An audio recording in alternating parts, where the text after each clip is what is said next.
Okay, we are recording.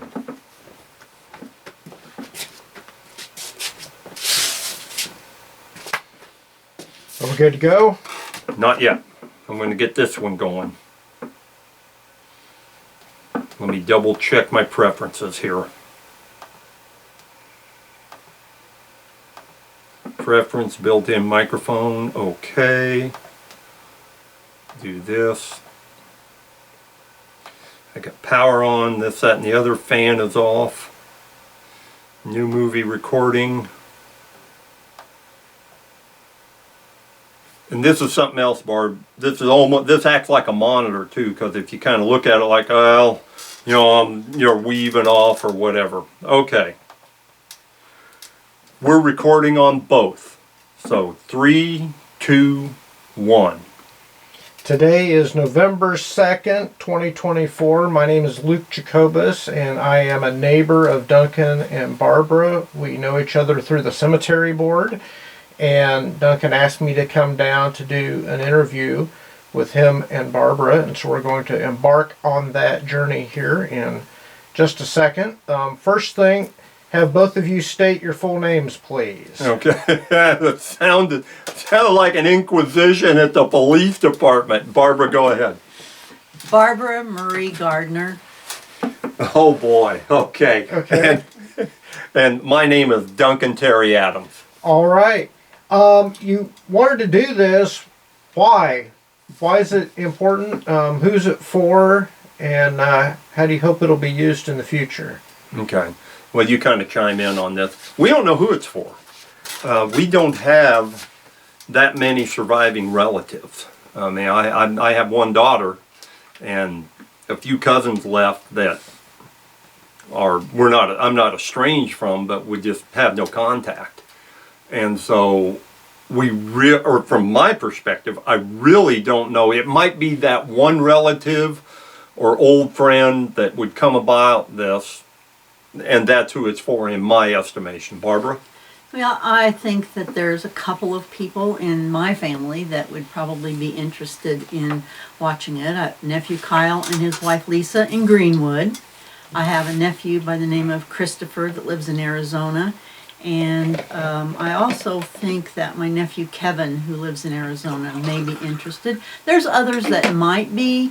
I don't know if they would want to watch the full video, but I think they might be interested in parts of it. Yeah. Okay, great. Well, let's get started then. Duncan, who were your parents? And we'll talk a little bit about them. You want just a brief history? Yeah. Harry Joe Adams and Dolores May, and just a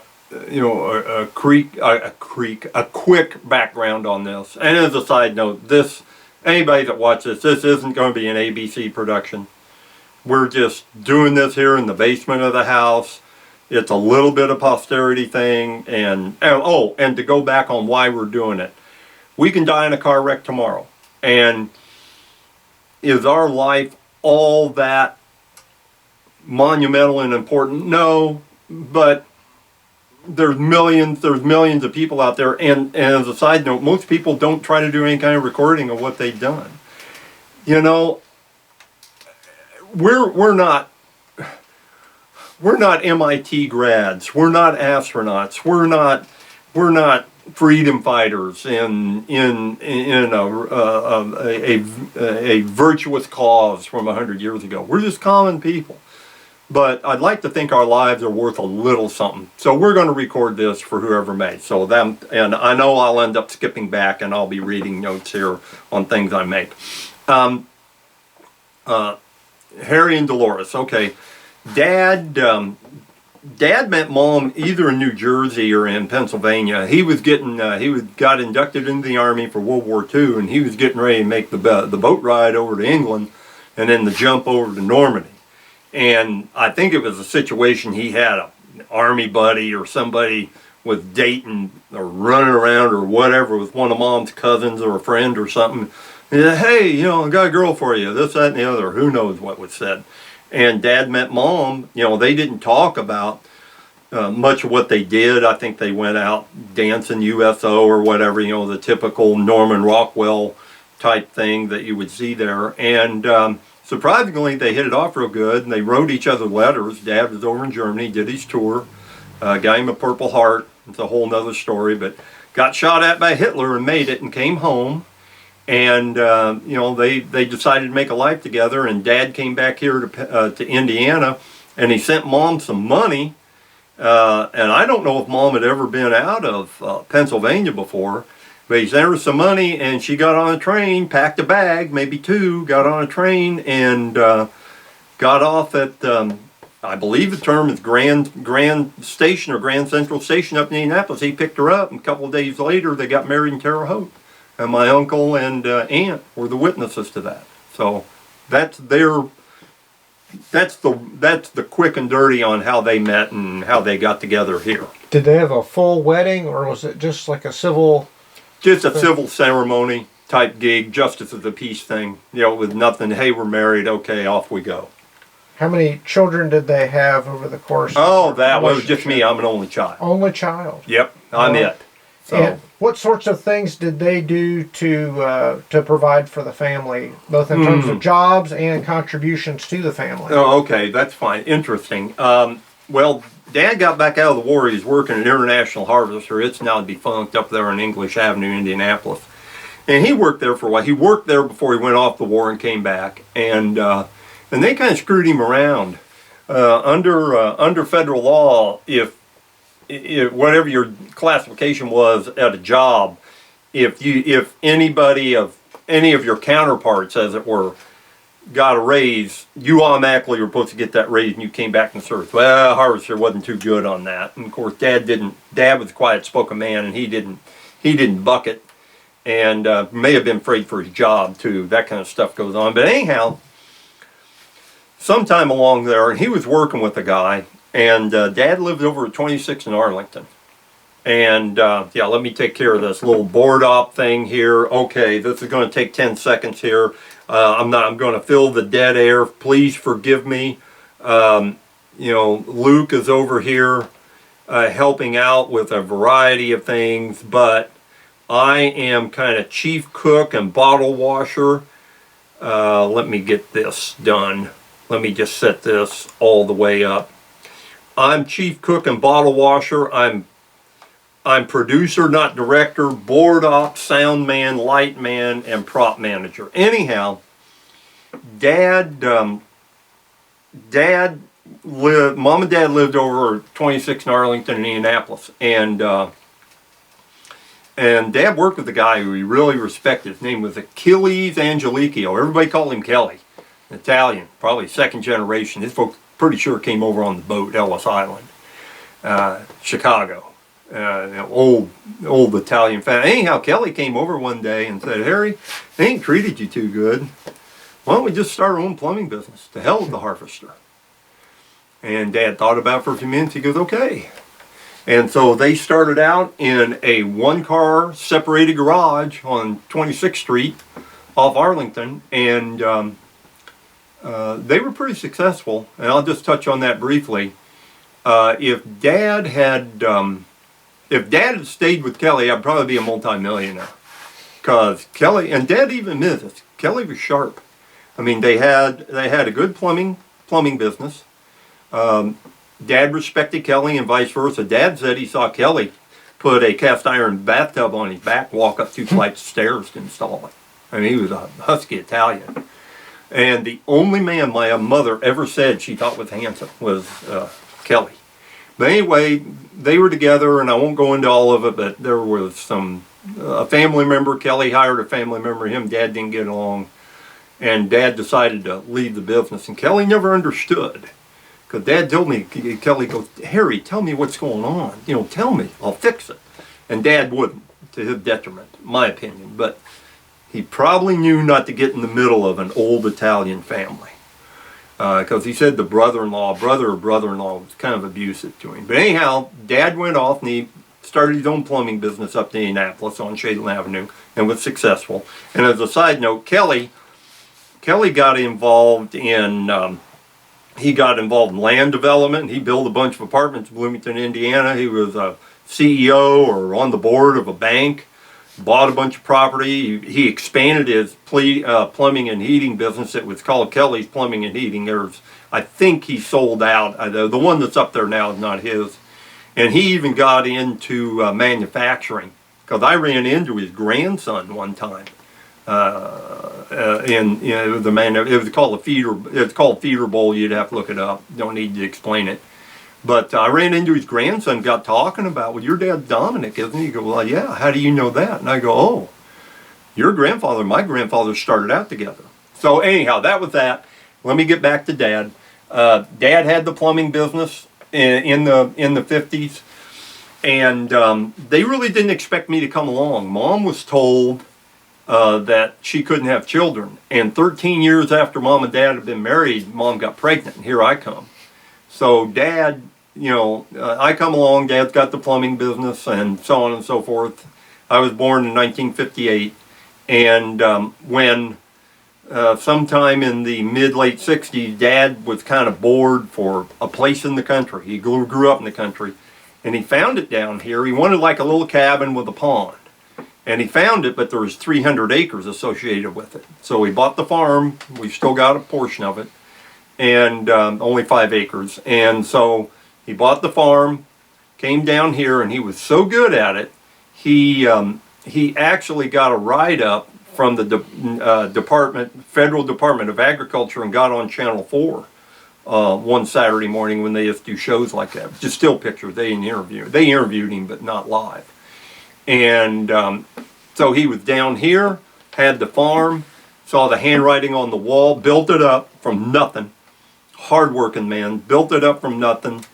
In the 70s, he saw the handwriting on the wall that, hey, things, you know, it's getting rougher to make a living, and he sold it. That's another story I won't go into, but he sold it to to an inventor in biomed, and took that money and invested it. And Dad, that's pretty much the story.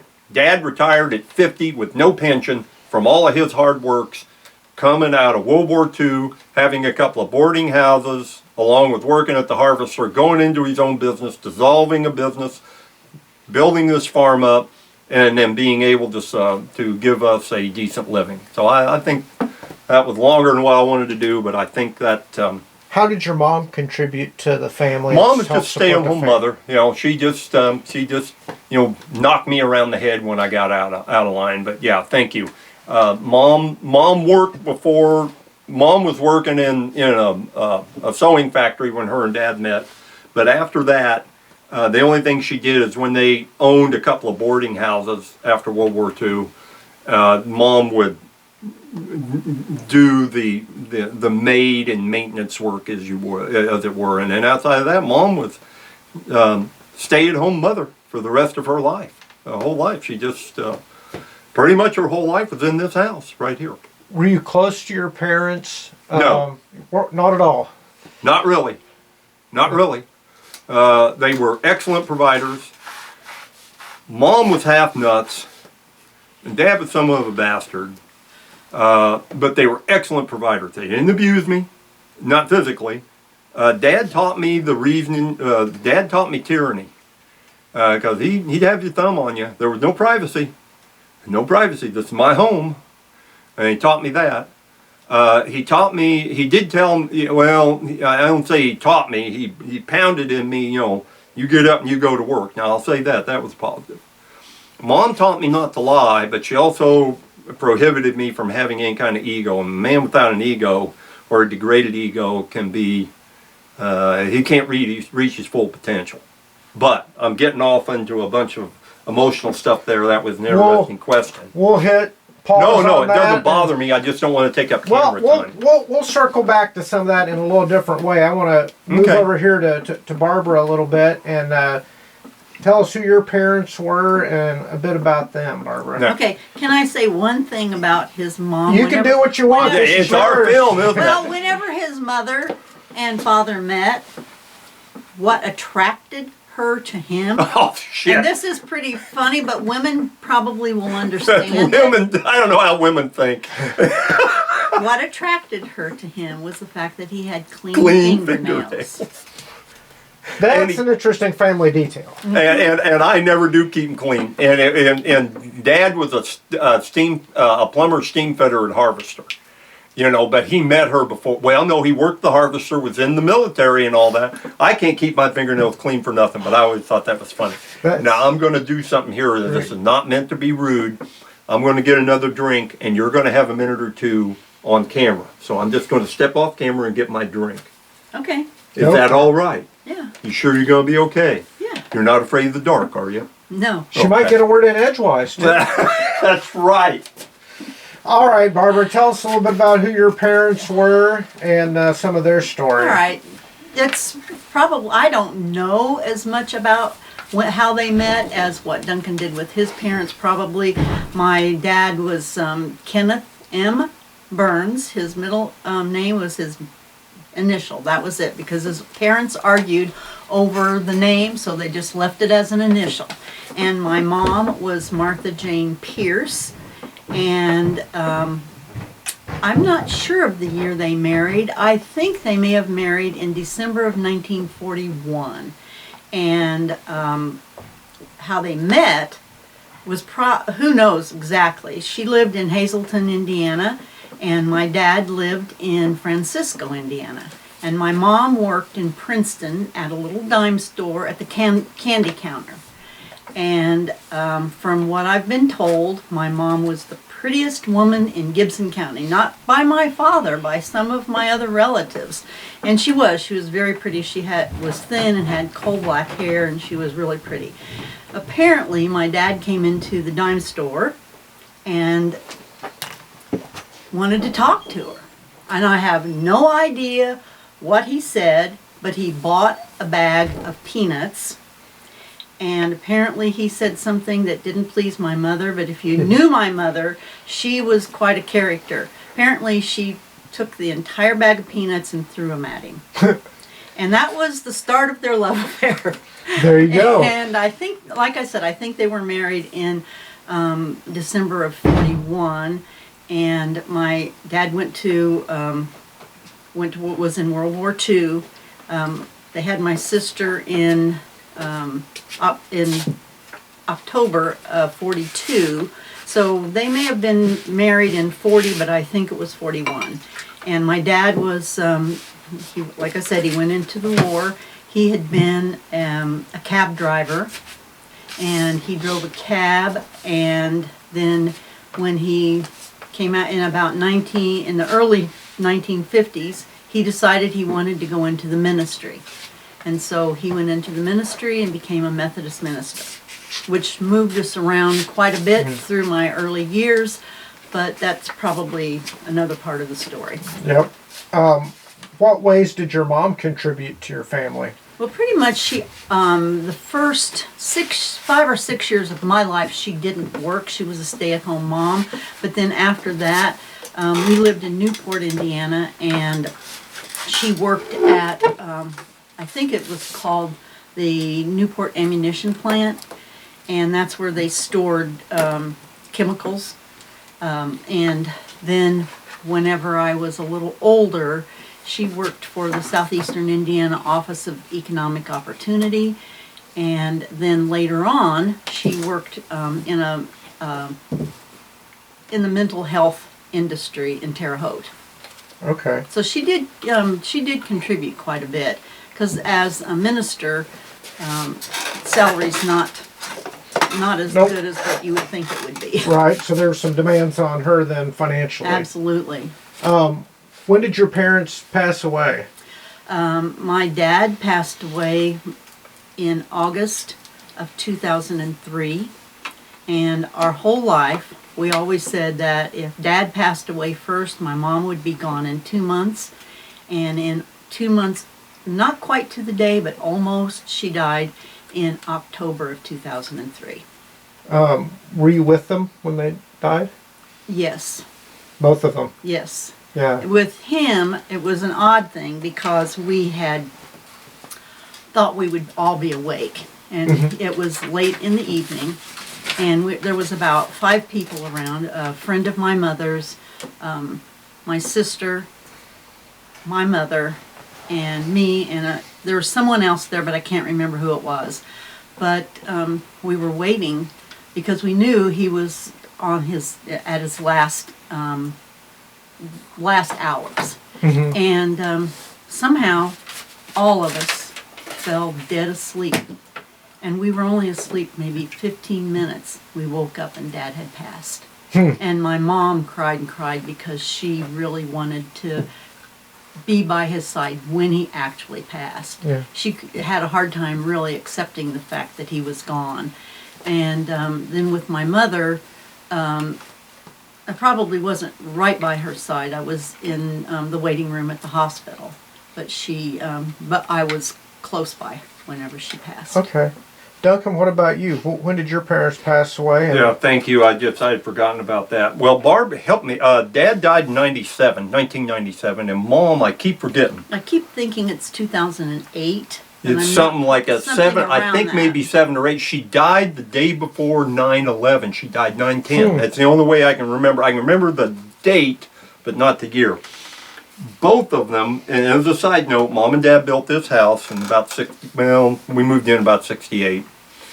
And Mom, as a side note, Mom had no real architectural or artistic value, I shouldn't say that, ability. And she actually designed the blueprint for this thing. Oh, She wow. had a vision from God and that kind of thing. Okay, fine.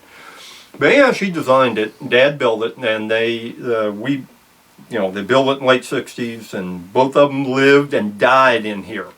Dad went first. He died of emphysema. They had a hospital bed up in the living room, and he expired on that bed, and we called the mortuary, and they hauled his corpse out of here. I mean, it's that simple. Mom was a little more interesting. She also had emphysema, and bear in mind, this is World War II generation. They both smoked since World War II. They didn't give it up. They both had emphysema. They both died from it. But anyhow, when Mom went, I was home here. When Dad went, we were living up in an apartment in Indianapolis and got a call and came down, and he was gone. But we had moved back in here during that time. There was a lot of, well, anyhow, we'll get into that later, the comings and goings. But anyhow, we lived here, and Barb was at work, I was at home, and Mom had been just having a lot of trouble. The chest congestion, and felt bad and hurt, and she couldn't feel good sitting up or laying down or anything. And she laid down on the couch and just looked terrible. And, she looked terrible for years, but she just really looked bad that day. And I'm sitting there going, poor old girl's in pain, but if I take, she won't let me take her to the doctor or anything. There's nothing they can do. Well, give you morphine. But, and then she went to sleep. And I thought, well, thank God, the old girl went to sleep. And I saw her twitch a little bit, leg, or I can't remember, the leg or arm twitch a little bit. Well, she was on steroids, so that was normal. So I literally came down here in the basement, was fiddling around some things, straightening some things up. And about 15 minutes later, I thought, I need to go check on Mom. Well, she went. She was gone. I went up there and found her corpse. And she was just, pasty and done. And basically what she had, her heart finally gave out. So Mom and Dad really got what I think they wanted. They got to die in this home. And it's interesting, too, in both cases, they passed away when you were away doing something else. Isn't that, yeah. It isn't like you're supposed to be there kind of thing. And it was just like I was upstairs doing stuff all day. And then I thought, well, she's finally asleep. She's calmed down. I'll go downstairs. And I wasn't down here 15 minutes, literally in the room right next to where we're at. And I just, maybe I better check. Done. Gone. With Jesus. Well, let's switch gears here a little bit. It sounds like, Duncan, maybe you weren't particularly close to your parents. Who were some people that you were close to when you were growing up? Nobody. Nobody. I'm an only child. You're an only child, and you're... And they're, close to. Really? That is the first time I think I've ever heard that question. That's a very astute question, or very, very investigative question. I had friends in high school, Now, since I wasn't close to my parents, and I lived by myself in the country, And I had guns. I had all these visions of getting on water towers. No, I didn't. I didn't succumb to that. And there's all kinds of psychological profiles. Really, I fit some of the psychological profile. Let's watch here. I'm going to digress into something with that might be fun. And I'm watching the timer. I'm going to try and make it in 2 to 3 minutes. You can look out there at all kinds of psychological profiles of secluded children and abusive parents. I want to make sure my parents were never abusive. I never hurt for a meal. I never hurt for clothing. And Dad did me a lot of favors. Okay? I'm not saying they were ogres. There was no real emotional, not much emotional interaction. And I'll give Dad this caveat. I want to give them both a quick caveat. And I'm going to digress to my 3 minutes here. Mom got severely, her father beat her real bad when she was about 5. Middle of depression and all this, and okay, I get it, I won't go into all of it, but he beat her up real bad. I think that put a psychological gig in her head. And some of those things never go away. I think he damn near killed her. Barbara? He did. Yeah, he beat her at the kitchen table.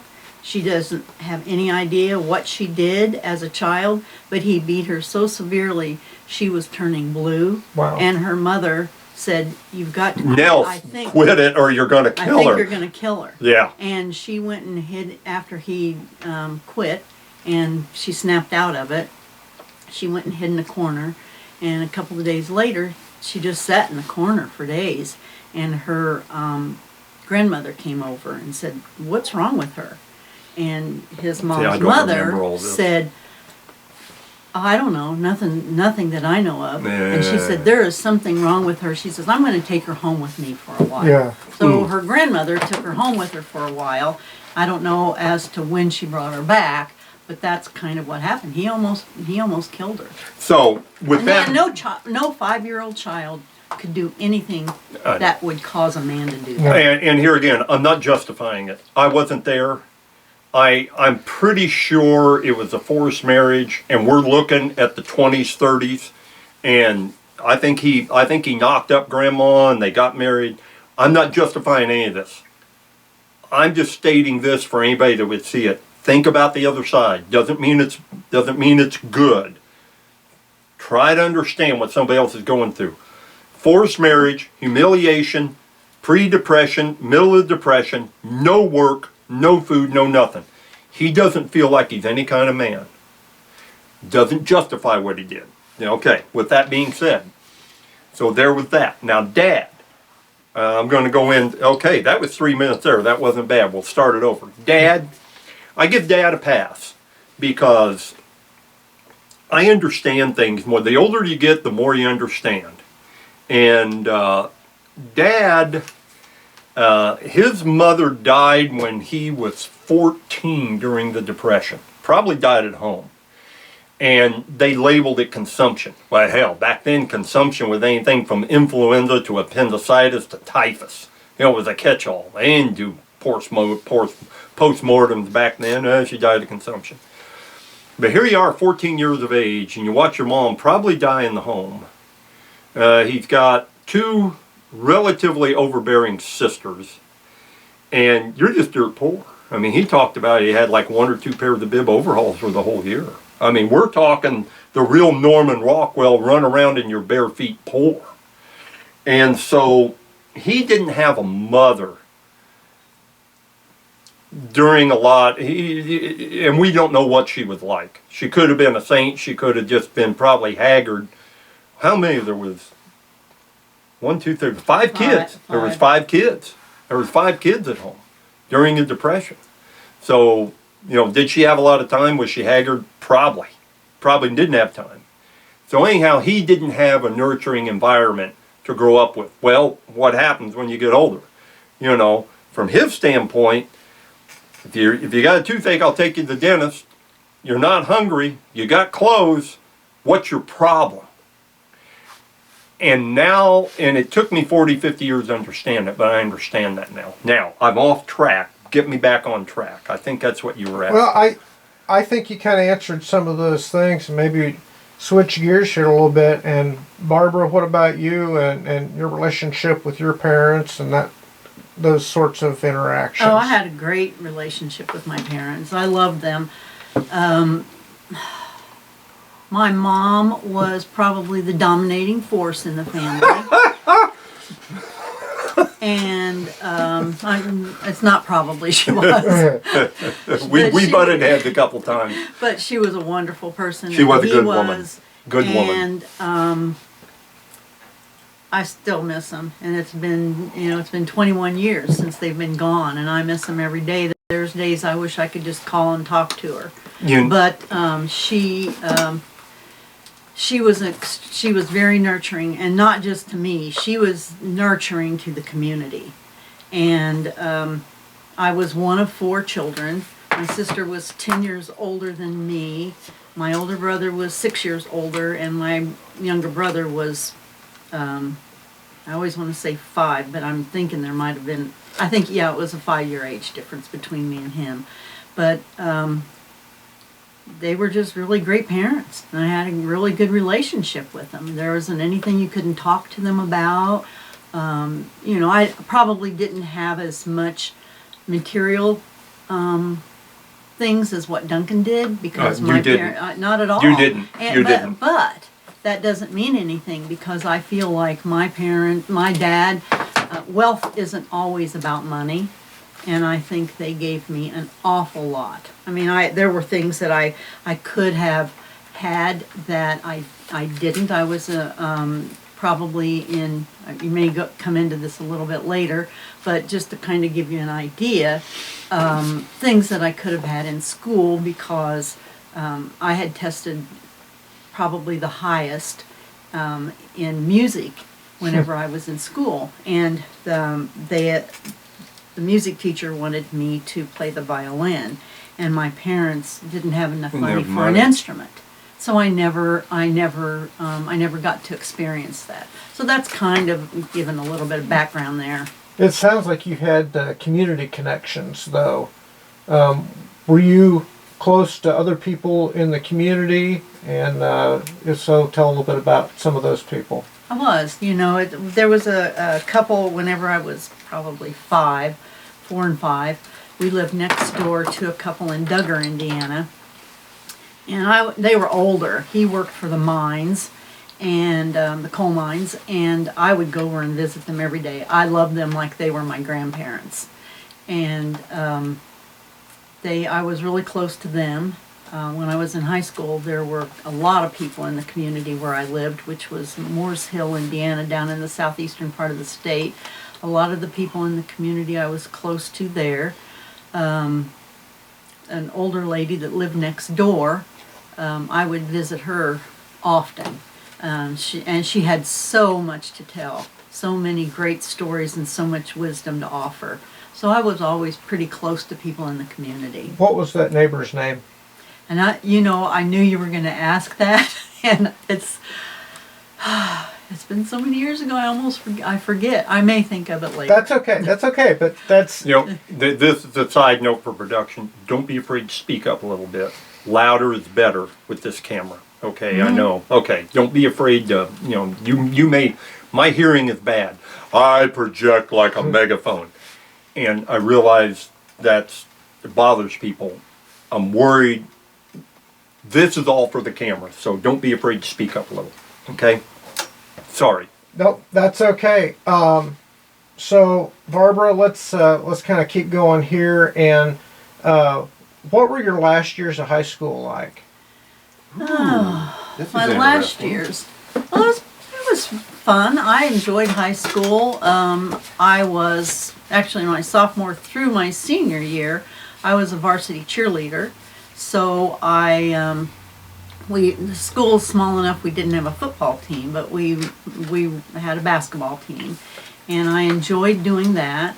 I had a lot of friends. Of course, it was a small school because we were down in Dearborn County, and it was the school system had just consolidated whenever I graduated but we were still in the small schools. So I was close to almost all of the kids in my class, and probably most of the kids that were a year and 2 years younger, and a lot of the ones who were a year older. We just had just a real good community feel, and half of the kids that were in my neighborhood all went to the same church, so we had a youth group, and we got really close. I'm still in communication with quite a few of them now. That's interesting. Duncan, what about you in your last couple years of high school? You know, Director Luke, can I redirect to some past thoughts here? This is your show. Yeah, but it's your time. Okay. Yeah, Okay, I did with that. Go ahead, fill in the answers to your notes, and then we'll get back to your last couple years of high school. Okay. Oh, okay. So Because I am going somewhere with this.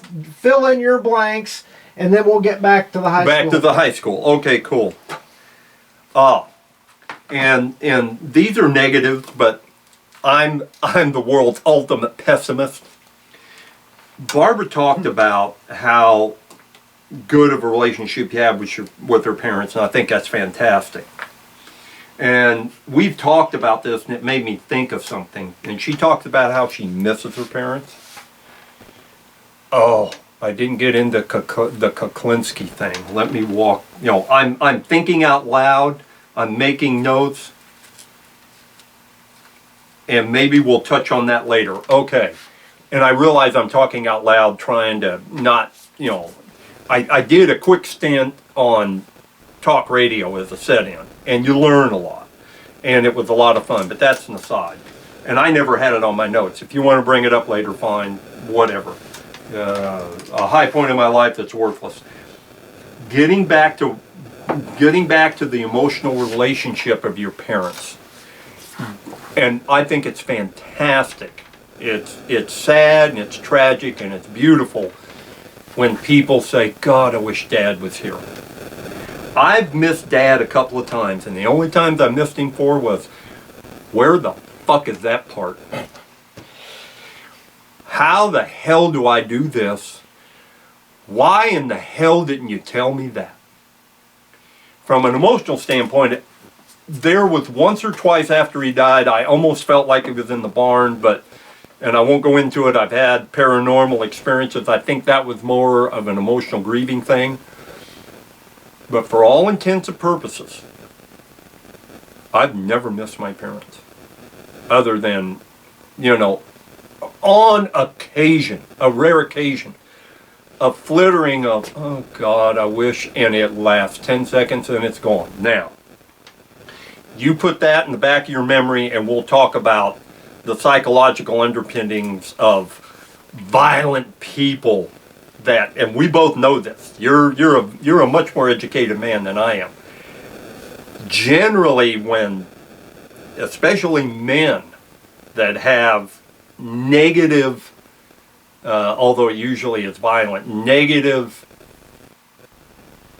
interactions with their father, they end up all messed up. And I kind of am, but I'm not violent. But anyhow, I kind of got off on that. Ken and Martha, I want to deal with my father. I want to give comments to my father-in-law and mother-in-law. Kenneth Burns, did you touch on his service in World War II? No, I just said he was in the service. In World War II, he was a cook and an anti-aircraft gunner, and I remember him telling me the orphans he saw over there, and it affected him greatly. Ken was a United Methodist minister. Let me give the accolades first. Of any minister I've met or heard, the Billy Grahams, give me some more.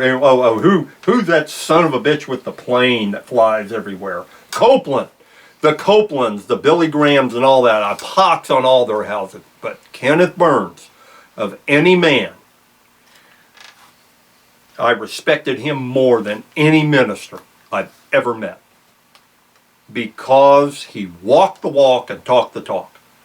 always respected that. I never really learned much from him. He's a quiet-spoken man. And to his credit, I wasn't listening back then. He was probably smart enough to see, this guy, he's just having fun with my good-looking daughter. He ain't gonna fucking listen to me. But anyway, I've always respected Kenneth. I always liked being around him. I enjoyed listening to the World War II stories and all that. Now, dealing with his wife, Martha Burns. I think she was a fantastic mother. I think she taught Barbara how to be a good woman, a good wife, and a good lover. And I think she understood all that. That was important to a marriage. She understood how to teach her daughter how to be a good wife. And she had high moral virtue, high moral character, and God, was she an aggravation, because there was just a difference in personality. But Martha, if you're listening, I can't say I always liked you, but I sure didn't hate you, and I always respected you. I wanted to bring that up in case any of the relatives listen. Okay. Okay, that deals with Mom and Dad later, and that. I'd like to retouch on my family, and I think you'll remember the story better than me. What about when Aunt Liz had to sleep on a rock? Oh, I do remember that story. He had one of his mother's sisters was sick. And you have to take into consideration back in those days, people didn't have a lot of money, and they lived in rural Pennsylvania. And one of his sisters was sick. And because she was sick, the family was worried that she would give whatever she had to the rest of the family. So what she did was, what their mother did was make her sleep outside on a rock all night so that she wouldn't infect the rest of the family. That's the kind of family dynamics that he came from. You know, and basically the thesis was, oh, if you make it through the night, you're okay. And this is what was funny. Mom and Aunt Liz would laugh about it. Oh, yeah. They laughed about it. It was, you know, they probably are looking back at, you know, look how stupid it was and everything. But Aunt Liz made it. She came through, you know. So to have a little fun with that. And this little bit of science here with a little bit of fun. There is a belief out there now that there is DNA memory. I think it does exist. I won't go into all the mechanics of why. I think it exists in the animal world and the human world. So if that DNA memory is out there, what the hell have I got going for me? Or against me? Were there a number of folk remedies or anything like that got used in the family? Oh my. Do you not really, you know, oh, it was pretty much tough it out and you'll get over it. I mean, that was probably about the biggest thing with us. For you, maybe. Put some salve on it and shut up. So kind of suck it up, Nancy. Yeah, pretty much. You know, well, in this household, I had to be pretty damn sick to go to the doctor. Yeah. I mean, I got a fever 102 for 4 or 5 days. I guess we got to take him in. You got to be, you know, Mom and Dad. Mom told me once she had an abscess tooth that popped out of her mouth. Yeah. There was no money for a doctor. There wasn't $5 to go get a tooth extraction. There was no money. You suffered and you survived, or you died. And again, to Mom and Dad, what I'm assuming their mentality was you get to go to the doctor. We had nothing. Yeah. But yet, and I'll give this is an aside. Mom and Dad, and you chime in, I don't think they really came out of, in many ways, from 1945. Could you? Probably correct. Okay. Let me answer his question, because my mom and dad had a few things. I had a lot of allergies to things, and the allergies that I had, if I had like penicillin, sulfa, tetracycline, but a couple of them, especially the penicillin, if I had taken it, I probably would have died. I almost did. And so when I was a kid, I couldn't even go out. I didn't go out and play in the snow because my mom was afraid that I would get sick. And she had a couple of remedies, and actually a few years back I bought some because I remembered how my mom always used it whenever we were sick. It was called Iodex.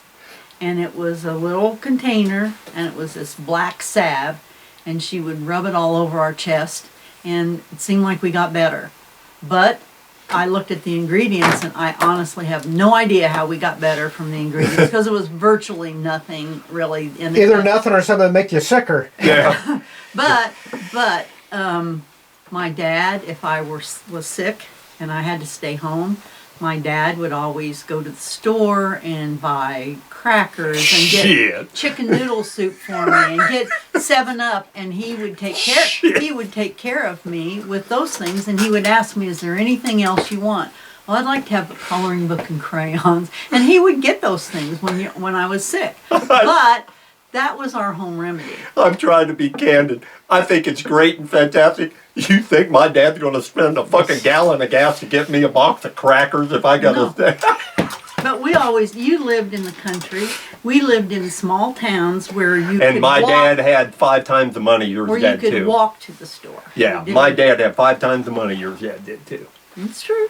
I don't Okay, care. I'm just laughing Yeah. because, you know, I'm glad he did it for you, but it just, okay. Did you have other things I'm on your getting the high list there sign that here. Do you you have wanted to anything else on your tuck list? in before we go back to high Notes school? on what? On past? Yeah, No, well, the you high said- school. He was going to high Yeah, school. I was with you. taking you back to high school, but you said you had a couple things on your list. Did you go I'm further? going to leave this at your discretion if we want to deal with mental instability of an only child growing up in an abusive household. Let's see how we're doing on time, and we might circle That's back to the that. way I look at it. It's kind of a humorous thing as opposed to an actual historical event. Because we're looking at facts of what happened. And that's true.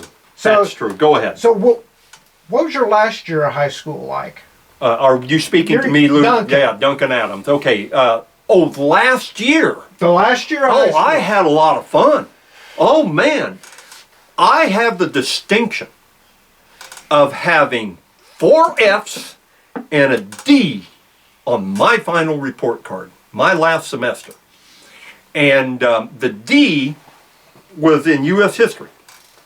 And I had to have, under state law, you had to pass U.S. history or you could not graduate high school. Well, there's a quick story on that. Jim Grady was my teacher. His brother, Jeff Grady, was in our graduating class. And his ex-wife used to be our 5th grade teacher, small town USA. And Jim knew what kind of gregarious, outgoing, over testosterone energized kid I was in high school. And he came up to, and I had to have this class. And he came up to me one day, he said, "Duncan, if you come in here and you keep your mouth shut and you don't ask questions and you don't disrupt this class, I'll give you a D." And I looked at him for a minute and I said, "Mr. Grady, game on." I didn't show up half the time to the class. He just marked me off there. I don't know if I even took 1 or 2 tests and I got a D. And that was what I needed. Now, I have been, and I'll get into what my last year, it'll probably be a composite of my whole high school years, but my last year. But where am I at? With Jim, I got the pass. Why did I get 4 F's and a D? I had all the credits I needed, I think, to graduate junior, going into senior, or whatever. I got all my credits. Not every time, but the preponderance of time I was on the A and B honor roll. And I did all this. And I thought, okay, I'd like to get out of here. Oh, no. You got to go to senior year. The august people at the state of Indiana decreed that you must go to the senior year to graduate. So I thought, well, wait a minute. I'm being punished for doing good? I'm being punished because I studied? No. So I partied. My last year, I don't know how many sober breaths I drew at high school. I'd get drunk on the bus in. I'd get drunk on the drive-in. I'd be drunk at school. I think the teachers knew it. Just leave him alone. Everything's okay. He's not setting it on fire. So my last year of high school was a combination of fun, partying, fornicating with girls, and any kind of debauchery or mischief I could get into, but yet not go to jail and graduate.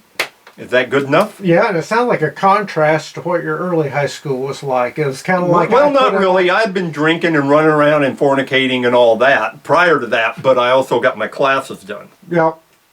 Yep. So after high school, Mm-hmm. what was the transition away from high school like? Ooh, And what'd you do afterwards? that's a good question. It was, I didn't do well. I was immature. That is good. You know, now we get the rough edges show. Let me have a drink and think on that. Transition was not good. Well, while you're thinking of that, I'll have Barbara answer the same question. What was your transition from high school to life like? Well, that is a good question. I had planned to go to ISU, and I wanted to be a special ed teacher. And I'd met someone whenever I was in not a sophomore, the end of my junior year in high school. And when I was a senior, we dated. And I had tuition paid, and I was getting ready to go, and we decided we wanted to get married. So I had some second thoughts about what I wanted to do with the rest of my life. And I withdrew from ISU. I went to school in Indianapolis at a place called the Bryman School, and I took a course in dental assisting. And it kind of went from there.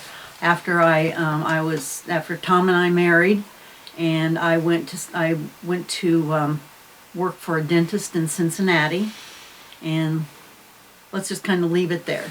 That was kind of the transition.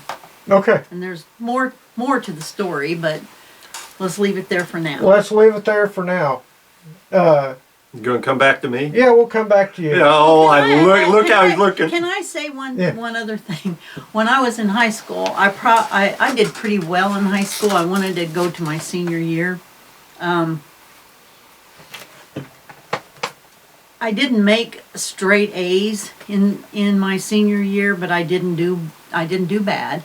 But then whenever it came time for all of my teachers were kind of, especially one in particular, my English teacher was pretty rough on me.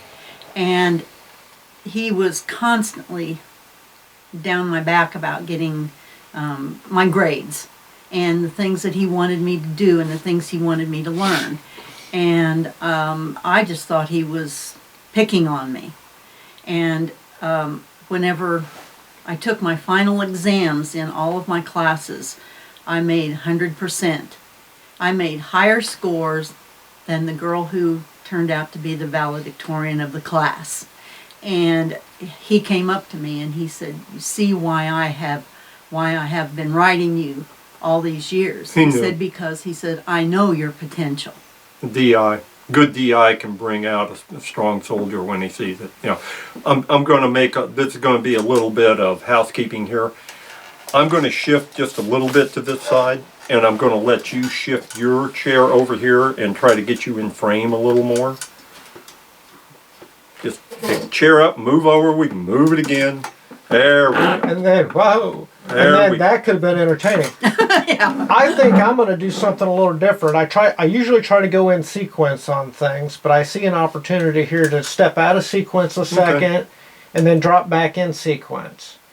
So I'm getting to know both of you better during this process. Yes, I know. Oh, and you did sign the non-disclosure. And I did sign the non-disclosure agreement and all those things. By the way, I'm a black box, black hole. Stuff comes in here and it does not leave. Yeah, okay. I'm not worried. I have to tell you, that is the same as me, because that's what I was taught from my parents. Because of their professions, they had to keep secrets. Oh, yeah, Kenneth had to count. I have secrets inside me that I have never told anyone. Oh, yeah. And I've got secrets. I have one secret that my sister asked me to keep secret, and I didn't. And something came to light in our family where I had to I felt the need to let him go, let him know. Let him know. So I went to my sister and I asked her, I said, "Would you release me from that?" Release me. She said, "Release my soul." Go ahead, I'm sorry. She said, "You mean you haven't told Duncan?" I said, "No." I said, you told me not to. Yeah. So both of you are strong people in different I got my ways. neighbor fooled. In different ways, and it works. And it sounds like Interesting. both of you, and you can tell me go jump off a bridge here. Both of you have had some past, some history of that are your own Sure. past in history, and yet somehow this, sitting side by side, has worked. This has worked. Oh, okay. Somehow. So, how many times have we heard that? Somehow. How many? No, give him the No, St. it Barbara thing. Yeah. So It's you're not the first one. You're not that astute. We've had it from dozens of people. Why the fuck is she with him? What did Mark always say? Kill him, Barb. We'll all stand behind you. No, that's not who told. Who said that? Ed Tullis. Oh, Ed Tullis, my friend, who Who's is that? a cop and a federal agent. And he said, if anything ever happens, he said, I'll testify on your behalf. Yeah, there you I go. thought it was Mark that said it. No. you've made it work, and that's the important thing. How long have you been making this work? Wait a minute. Who's that question directed to? How long have you, is that plural or singular? Let me back off of it. How long has your combined story been happening? Well, no, come on, Luke. That's been happening No. since the first night we hooked up. When did you meet? Okay, we met 39 Okay. years ago. Okay. And we almost didn't get together. Mm-hmm. And then we were married in 1987. Yeah. So it's been 37 years. Now, I want to revisit because you've made an observation, and I'm going to put words in your mouth. But I've all but heard them before. How the hell are they together? Because of her. How many times? Remember old Tom Powers? No, my nickname was Saint Barbara. You know, this was a man, and I'll just touch on him. A highly intelligent man. He used to be the R.J. Reynolds Tobacco regional salesperson, president, whatever, of Los Angeles. Not a small position in RJR Tobacco. And I won't go on to it a lot. Tom was a very intelligent man, and I got to work with him after he retired, and I learned a lot from him. But we spent some social time with him, and he used to just laugh like hell. He goes, St. Barbara, how do you do it? And we've heard comments to that effect from other people. The marriage has worked because she's been a very forgiving person. That's Yeah. it. Now, you mentioned some dental business, and in some of the prompting notes you've given me, you mentioned that dental business. So this dental thing sounds like it's been an important Oh, well. aspect. Well, Okay, wait. Let me, because that was my line of work. Okay. When we first met, and this was before we were married, I decided that I was going to. I'd worked. Let me go back. I started working at John's Dental Laboratory, and I worked 11 years there. And I was the main ceramist at the laboratory, and decided that we wanted to be closer to Brown County. So I was going to open up a laboratory, and I opened up a small laboratory in Columbus, and actually I think I kind of got sabotaged. I hate Yes. to say that, Oh, but I absolutely. did. No, that- I that- did because the bigger laboratories did not want competition. So I kind of got sabotaged, and that's what led us to go to Arizona. Because we got married, we went on our honeymoon out there, a late honeymoon, a couple months later, and we fell in love with it, and that's what prompted us to go out there. But ever since, I've been in the dental business. That's what I've been a dental technician my whole life, basically. Yeah. From the time I was 24, 25. Okay.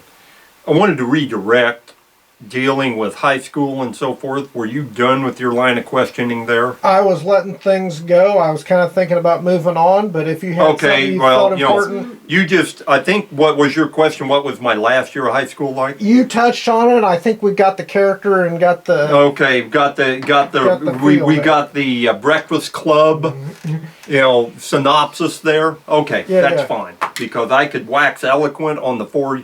I will say this and then let it go. Growing up here in Brown County and going to Brown County High School, and with the group of guys that I ran with here in Van Buren Township, I would say, you know, and this is me, no, I've talked to others, they don't see it, but then I'm more enlightened than my fellow friends are. I look at it as a collage between the movie Goodfellas and American Graffiti. We had the cars, we had the girls, we had all that. And we didn't commit the violence like in the movie Goodfellas, but we were where the action was. If there was a bag of dope or a little powder or maybe a bar fight or two, yeah, we were in. We didn't run away from that. So I would just say this. Dealing with my high school years growing up in Brown County, for decades I thought, yeah, they're terrible. I never realized what we really had down here with this group of guys, because we were really pretty tight.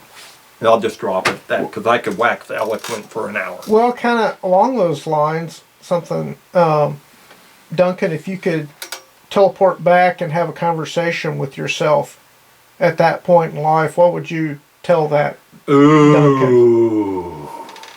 Well, there's a macabre aspect that I'm not going to put on the video here, because that's very deep, personal, and private. But from the positive aspect, so in essence, if I could remote view, teleport back, go in the time machine, throw the lever, and come back and walk back into '76. God, there was physical ailment. And we could hit pause on that and let you think, and I'm going to ask the same thing of Barbara. Okay. If you could go back to that high school girl, what would you say to her? Do you know? Let me think a minute. Do you know what you want to say offhand? Yes. Oh, go then. I probably would not have gone out with Tom, the person that I married, because it was not a good marriage, and I wouldn't have gotten married to the first. But I have to go back to something where this is concerned, because I think everything in your life happens for a reason. There are no. And there are no coincidences, and the people that you interact with and the people that you meet along the way make you the person that you are. And Good, bad, or and indifferent. whether you want to look at it as a positive or a negative, those people allow you to grow in some way. And Or so to fail. I don't know whether I want to say that's what I would have done differently, but I don't know if I would have. I'm going to give a quick side note. Are you done, Barbara? Mm-hmm. Okay, I'll give a quick side note. We both talked, if we could have met. Now I keep saying it. She hates it. 6.5 years, 7 years difference between us. She's older than I am. 5.5 years. Whatever. And anyhow, but if we could have met after high school, and we could have, I think this is a fair statement. When I'm done, you say it's wrong, correct it. If we could have both gotten into a time machine and went back to post-high school graduation years and met each other, I think it would have been a much different marriage, obviously, different timeline, different marriage, but we have talked about this. If we'd have met each other and fell in love the way we did and everything, we would have probably moved out to Phoenix, Arizona, all things being equal, if we went out there and seen it. And it would have probably been really, really neat. Oh yeah, I mean, we talked about some of that. Because I have family that lived out there, and so I knew, it would have been a completely different story. But that's not the story we are in. True. It's not. But we talked about, wouldn't it be neat if we can get into a time machine? You need something to drink, No, honey? I'm good. Okay. It'd be neat to get into a time machine and go out there, and would we have enjoyed it? We think so. And I lost my train of thought on That's that. You okay. were asking me what? Well, and I've been thinking, and I'm going to redirect here a little bit of, after out of high school, Duncan, what's your employment history been like? Oh, We're talking yeah. about dental. What about you? Okay, I think you asked me what did I do out of high school, or what was my thought process, or something. Yeah, but something we'll like just that. go, Okay, we'll well, go high school. employment history here. Oh no, you asked me if I could go back and. Oh, go back and ask yourself. Yeah, something. if I could time machine back to or myself. tell yourself. Okay, if I could, if we get a chance, we'll talk about the cigar time slip later on. That's That's another not, one. That's, That's putting a bug in the ear. That's not even part of our story. Not really. Okay, you're right. Okay, if it works out, if I could take this and throw the lever and go back right now, let's just do that. And 18-year-old Duncan is sitting here. I'd probably tell him most of everything I've said right here. Hey, I'm on the same timeline. I've been through all the shit. Here's a chance for you to deviate to a different timeline. All the problems you got with your dad, it ain't his fault, and this, that, and the other, you're going to have to think that over. You're getting, you've got a medical problem that no one understands, that the medical community will not understand for 50 years. I'm going to give you a heads up on it, and I won't go into all that. That's why you're somewhat immature. Yeah, you're a kid, and you're immature, and dad isn't the best. He isn't a bad dad, but he isn't a cool dad. So you've got all this going on. If you can do this, this, and this, you can subdue some of the chemical imbalance in your body that is affecting your brain chemistry. That is not your fault from a viral infection. I'll just leave it there. You might be able to do this, this, and this to help subdue it. If you do that, you can gain a little more, you can gain more IQ, presence of mind, and maturity. And if you do that, stay away from the women, because I got out there and got involved in a premarital pregnancy that screwed with my life and all this. Think about what you really want to do. You're not afraid of much. You're young. You're not afraid of much. You like adventure. You like motorcycles. You like to skydive and all that. Think about going where your passion is on risking your life, either in the military or law enforcement or something like that.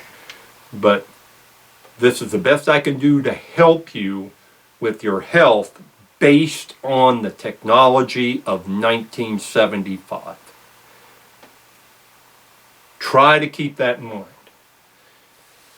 And it probably wouldn't have helped one goddamn dime, and I jump back in the time machine and both timelines come back in and I'm still in the same place I am. So that's what I would have told him. You're sick and you don't know it. And it's going to take you 50 years to figure it out. Interesting. So in that intervening 50 years, and with various challenges, what sort of employment did you find yourself in? I just kicked around pretty much. To just synopsize it, I was involved in the retail grocery industry, working at grocery stores, assistant manager, stock clerk, things like that. And then I got into route sales, is what they used to call it. And I worked for Keebler Cookie Company in a place called Cahee Foods. And didn't make great money, but I did okay. I made a living. Yeah. And it's not, it's hard to glamorize putting cans on a shelf. And you laugh at it, but it needs to be done. So it sounds like you found some of your meaning outside your employment. Then, like your meaning of life. You mean my life has meaning? And so, what sorts of things, do you use to define you? Ooh, you're really digging into the id. And you're going to get that one too. Oh, this is fucking good. This is a challenge. What defines me? Well, you presuppose I've thought about what defines me. Well, and sometimes a non-answer is an answer, Yeah, well, the answer is, do I know what defines me? Probably not. and that's fair. You know, but at least I'm smart enough to know I don't know. What defines me? Well, it would depend on what arena or venue. You know, what defines me? Am I evil? No, but I have evil thoughts from time to time. Do I act on them? No, I don't think so. I've never tried to rape my nephew or kill the neighbor's daughter. Well, I mean, these things happen. Yeah. I mean, we've got the commentator here laughing at it because he knows I'm not that kind of person. I'm speaking to you, whoever you are. He's laughing at it, but these things happen with people. What defines me? Ooh. This gets into an area of conceit and ego, which I have trouble with because I haven't given, you know, I try not to be conceited and I don't have much ego. I'd like to think, like, in history and observance of other people would show the truth. Got a cough. If anything is said, yeah, he's gone and this, that, and the other, and he was blah, blah, blah, blah, blah, this, I'd like to think I had the virtue of honesty, of very strict honesty when asked a question or interacting with people. Now, that's not everything that comprises someone's personality or psychology, but that's the thing, that's what I'd like to think.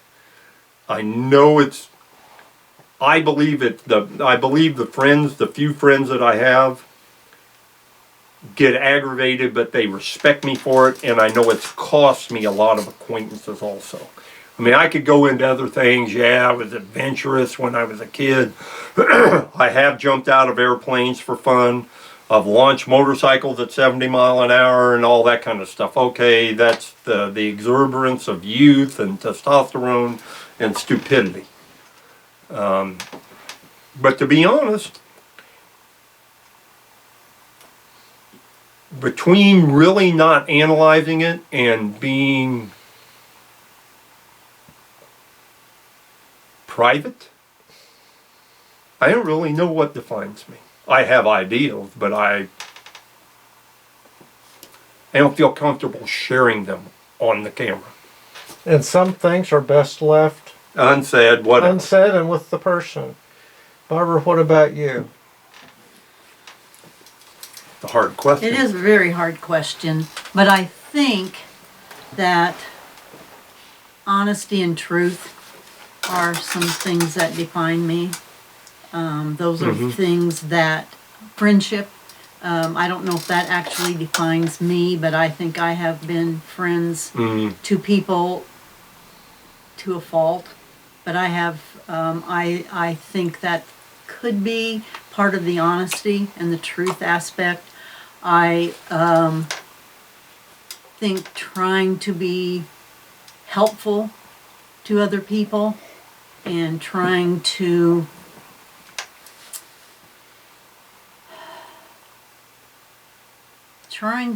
do good by other people, but I also think that's a fault. Interesting. Can And I depend. don't know whether that is, it doesn't seem like much to define a person. It seems like there should be more. When you ask that question, I got to thinking there should be a lot to define a person. Well, And I don't feel like there's that much that I can actually Well- think of. go ahead. I was going to say, I'll back up. I probably went too philosophical, too hard, too fast there. But on a more superficial level, you know, somebody a couple generations from now saying, well, Duncan, he was this. You know, Duncan was a grocer. Barbara was a dental professional. Okay. What sorts of things are those the things that the label that people will put on you, or what do you see as the label that people? Okay, so choose. Can I answer something? I think people would label Duncan as being honest to a fault. I think that would be a label because he I offend a lot of people. He says what he thinks, and he does offend a lot of people. And there have been instances that if he hadn't have, I mean, he looks at everything as being black and white. There's no gray area at all. Not much. And I think that there had been a couple of instances that if he hadn't had that point of view, I think he could have done some other things, advanced in some other areas of his life. I think, well, like work and social and all that. Yeah. And I'll say this: since I've gotten older, I do entertain more gray area. It's hard going if it's either right or wrong. Well, did you cheat the guy or not? Well, and let me digress. I'll make this. Let me hit the timer here so I can make it a minute or two. My good friend Ed Tullis, who I used to be in business with, maybe that'll come up if we have time. He's now a city law enforcement agent, and he's also a federal agent. I don't understand that cross-deputization, but he's explained it, and it's escaped me. But anyway, let me get over closer to you and get in frame because I'm wiggling around here. We got talking about the gray area of law enforcement. My words more so than his. And he's one of the most constitutional law enforcement officers I can think of. I mean, let me go this way. I can trust him with anything that I know are in this house because I know he knows I'm not going out to do bad things. Okay? And as he and I just spoke on the phone the other day, everybody commits a felony. I've committed them, non-harmful felonies. Okay, and ones that you aren't even aware of. And I won't go into it because it can be out there, but ones that you aren't even aware of, and some of them you are aware of, and they're off the books, on the books, whatever. But be that as it may, and I've got to we got talking about the gray area. And he said, and I got talking to him about the oath of law enforcement officer. He goes, Duncan? And he was talking not so much of himself, but an FBI agent. He said, these FBI agents make anywhere from about $80,000 to $110,000 a year, and they got families like anybody else.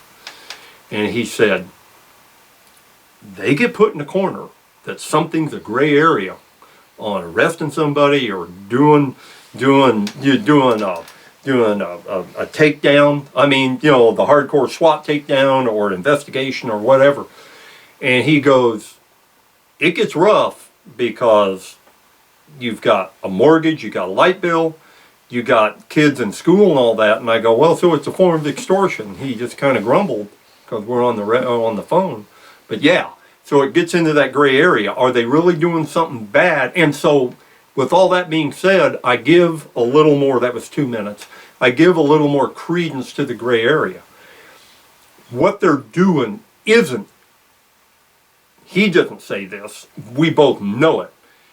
Some of these people out there in any walk of life, and in this particular situation in government law enforcement agencies, know what they're doing isn't exactly right or it's wrong, but they're pushed into a corner. If they stand up, they'll burn them down.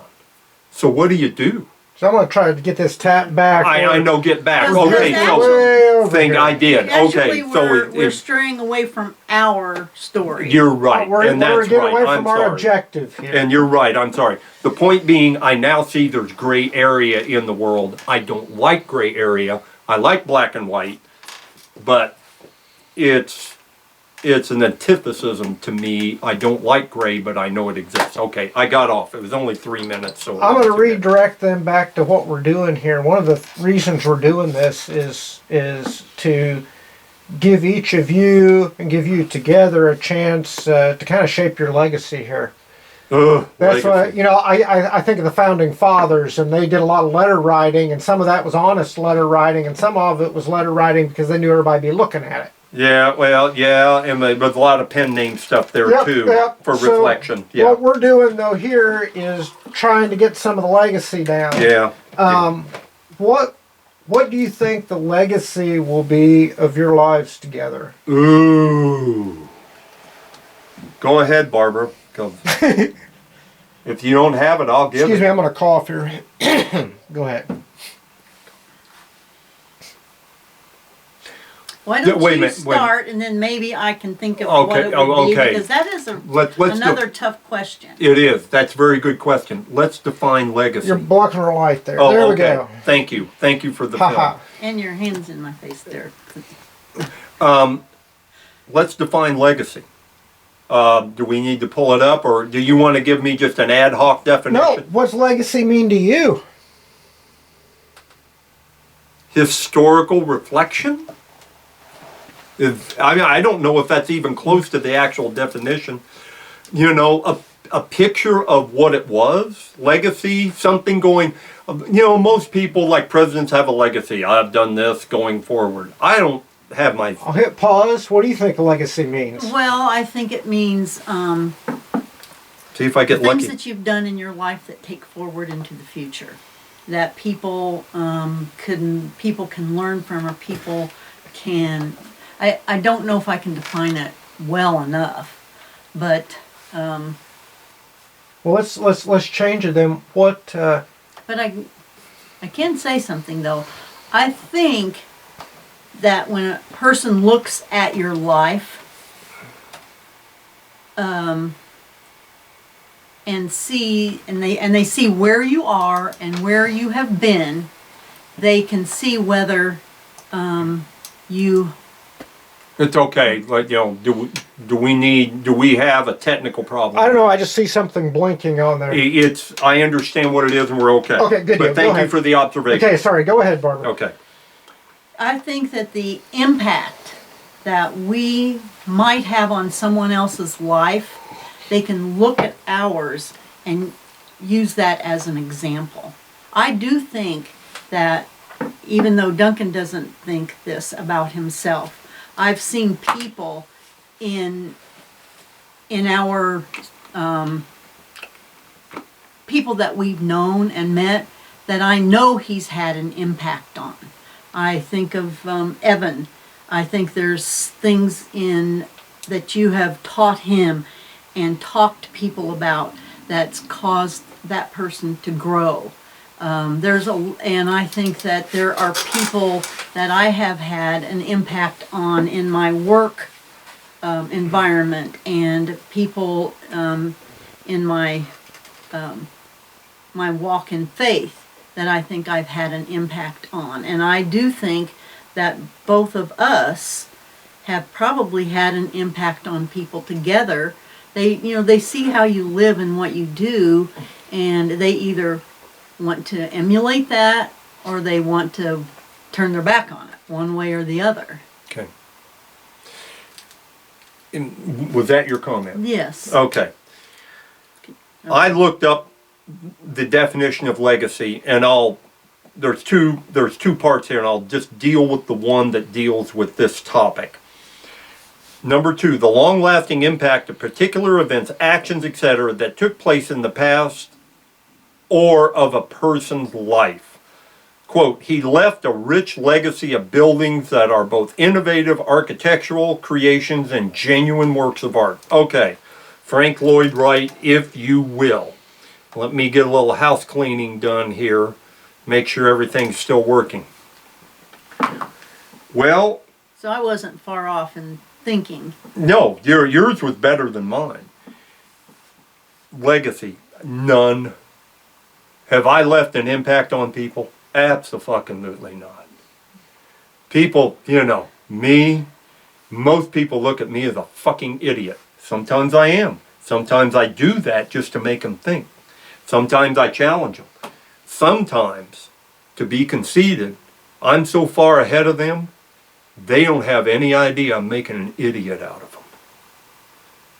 I don't do that very often, and I'm not really as smart as Ben Franklin. Ben Franklin could do that, and I'm not that smart. But to get back off of the comedic aspect of it, do I really have a legacy? Yeah, but it's negative, and I'm not going to go into it because it's personal. But would people look back and say, hey, he was a great architect, was he a great author, was he a sage, did he make me think? Pretty much not. I think most people would say I was a fucking idiot. That's my there's my legacy. Most people would say, yeah, he wasn't that damn bright. You got a couple soft spots? Is that fair? I'm sorry? Do you have a couple soft spots in you? What do you mean as far as sympathy for other people? I'm not understanding the question. I'll leave it there. Well, I don't, soft spots, I don't know. I mean, I don't understand the question, so therefore I can't, unless you expound on the question, I really can't answer it. Do I have soft spots? Do I have sympathy for people? Yes, if that's the question, but I don't know if that's the question. That's a fair answer. See, I just proved I'm an idiot. And I know that this isn't something that you look at as a legacy, and of course this person didn't go on to being some world-renowned gunfighter or anything like that, but I think about Bob Addy's daughter, and we had a class that this There's an argument gentleman, on that his wife and daughter all came to the house, and Duncan did some firearms training with them. And when they left, we both thought that the daughter was just like totally blew it off. And we said that, well, that didn't mean anything to her. Mm-hmm. Well, he was completely wrong. She fell in love with it from that time on. She ended up competing. She ended up competing and winning competitions in teenage where Glock was concerned. Is that yeah, what it was the I think Glock. It was Glock competition. The Glock, But Glock promoted a competition. She ended up competing and really doing well. Yeah. And it's something that he did for her. And okay, you got me on that. And now she's not.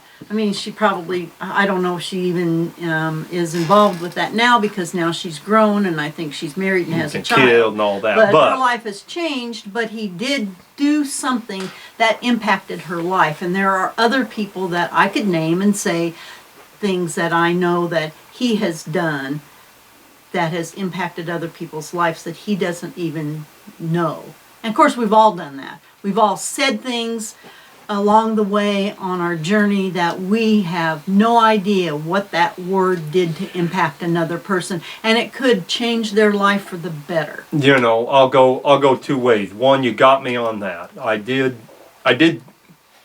got lucky. I hit the right person, did the right thing, and all that. And I'm happy of that. Now I'll flip this around. You're right. You never know what you say that may instill somebody to be an astronaut. Let's look at it the other way. I wonder what things I've said or did that were wrong that degraded from people. That shit's out there too. But dealing with me, that's it. The cheap cigarette. You need to get better cigarettes. Yeah. I don't think I have any real legacy to talk about that is positive. Well, let's. And I think, have we belabored this? I think we're. Yeah, and I think, because there's things that in our life that we've experienced, like when we lived in Arizona, and moving back and forth, that people probably don't even have any idea that we have done. So we probably need to skip but forward. I think these were good questions for posterity. I think they were good. I'm not going to give any more information because of that. If she wants to expound 30 minutes or whatever, or if you want to redirect. Well, I'm actually kind of thinking about trying to kind of start to wrap up this session. Okay. And maybe just some facts. Excuse me.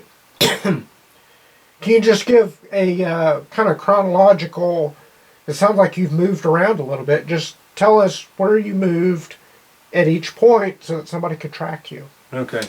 Can we do this? I'm going to try and keep the camera going. Can you go with this? And I know this sounds bad. And for the people out there, here's part of my legacy. I'm older and have a weak prostate. Okay. And so. Well, like I said, after we got married, we moved to Arizona, and we were there for 7 years. Where in Arizona? Originally we lived in Mesa for the first year. And which years? 1987 to 1988. Then we moved to Gilbert, Arizona. All of this is basically the Phoenix metropolitan area. Mm-hmm. Then we moved to Gilbert, Arizona, and we lived there for the remaining of the time.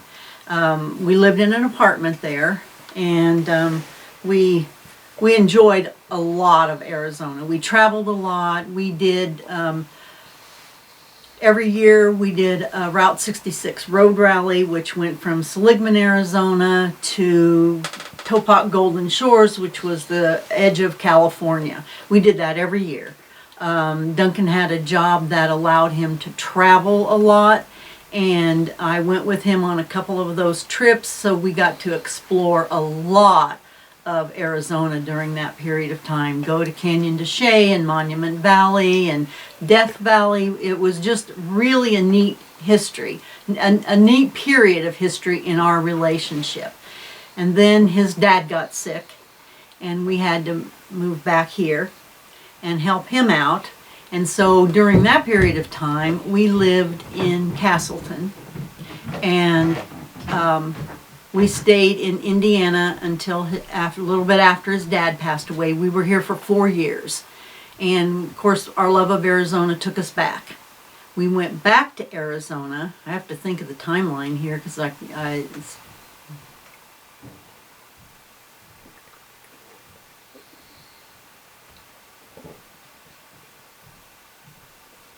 have to think about that because it doesn't, the dates don't quite jive in my mind. But anyway, I won't give the dates. We went back to Arizona, and when we did, for a while we lived in a little RV that was owned by my boss out in the desert while our house was being built. And we had a house built in Gold Canyon, Arizona, and that's where I thought we were going to stay for the rest of our lives. And he had a business out there at that time, and I was, of course, still working in the dental field because that's all I've ever done. And his mother got sick, and we told her that we loved Arizona and we would not come back unless she asked. And it took over a year before she finally asked and said, would you come back to Indiana? And so in 2001, we moved back, and we've been here since. And this is pretty much where we've lived since. Yeah. So that's the story. That's it. You know, of course, I was out for a medical problem. I wasn't here, but I'm assuming, if I could, that with just as a recap, we went to Arizona and why we moved back type thing. Okay. Yep. And she hit the places and the dates and the best she and could. she remembers the dates better than I do. Yeah. Yeah. Go ahead, Luke. I think I've exhausted the prompts you had. I've exhausted the prompts I had. Really? We just did it in a little different way than it was laid out. Is there anything you want to add? Is there things you want to add? Well, okay. Did we, let me ask this. I thought, and they're down here, they fell on the floor. I got to go off camera again.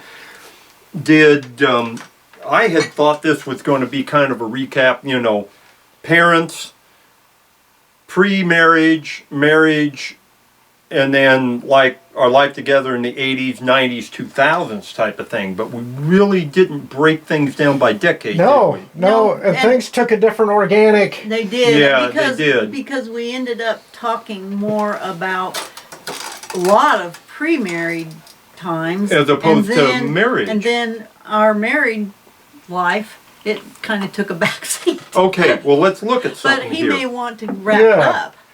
No, okay. Can I be excused for a moment? Yeah, okay. Well, we'll kill some dead air here. Okay. I'm looking. Let's just deal with a few logistics. Unfortunately, if anybody watches this, it'll be a little boring. They can skip through it. Is your time? I'm assuming your time is okay with us at this point. I think I'm okay. I'm looking at, trying to maybe wrap up next 15, 20 minutes. Oh, is half that hour, all? something like that. That quick. Okay. Well, just because we talked about 12:30ish. Oh, we did. I didn't realize Yeah. that. Okay, 3-4 hours. Okay, wow. Okay. And it's impossible to do 2 whole lifetimes of, over 100 years combined. Okay, well, okay. Let's deal with this. I may edit this out and then come back in. Would you be open to another session then? I've thought about that. We'll have to see. Okay, It's I'm going to timing have of to it talk all. to her because we're killing dead air here while she's out. We really didn't deal with, and I don't know if we need to, we really didn't deal with a lot of our marriage out there and then back here. Touched on some of it.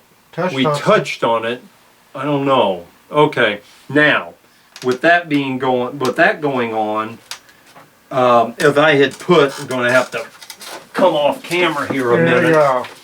At the very end, I added on, or I think it's on your notes, past reflection, future thoughts. But that might take. I'm just thinking about, is that on your memo? It's here. It's on the second page. I The didn't second notice I page, had. past reflections, future thoughts. I added that on. That could. We've touched on that a little bit, but that might be a good place to kind of wrap up and then Yeah, well, let it's an follow end. the. It's an end. But there'll be follow-up questions on things. Let's. Have you got? Okay, I'm going to go extreme. Have you got 45 minutes in the event you ask questions? Okay, let's do that because I can edit and paste that in, and then let her and I talk. And I think a segment of our life that we haven't touched on that is part of it is what we did in Arizona and then what we've done since we've come back. We really haven't touched on the fun and things we did in Arizona, buying a home and this, that, and the other, and where we went and what we saw when we lived out there, and then what's happened to our lives since we've come back. My chronic idiopathic illness, how it's degraded from our marriage, and things of that nature. And moving into the house, of course we touched on mom and dad, but now it's ours and what we've done. And I did touch on while you were gone, the fact that the time that we spent, what we did with Route 66, and that your job led us to do a lot of traveling Okay, through well, Monument if that's the Valley case, and Canyon de Chelly, we don't need to And, belabor that. Okay. and Death Valley, and we did some things like that. That our time Okay. in Arizona was during that first 7 years was pretty active. Okay, maybe we won't need, since I was absent, maybe it isn't necessary. I'm going to have to review this, and I'm probably going to edit out all of this give and take here on going forward. Luke has said that he will stick around for another 30 to 45 if we wish to go into, and I'd like to, but I don't know how you feel. I add this on past reflections, and I'm thinking of life and philosophy, and then future thoughts of things going forward. And maybe this segment will be, maybe this is all we need, or maybe you and I just come down here and make another one and then throw it in. We've kind of done some of the past reflection. Yeah, I think I think so. That's been a thread woven throughout, unless there's something specific. Is there anything specific? There is, but I'm going to let you direct me if it's the past reflections. Okay, so we've got to decide if this should be in here or not. These past reflections deal with life and philosophy, not our life together. So I need a ruling. Should that or should that not be put in here? I think let's start and see. And if he doesn't like it, he can. Yeah, and I can cut it. And the future thoughts will also, that my future thoughts are dealing with life going forward. It kind of ties into society and culture in America and going forward.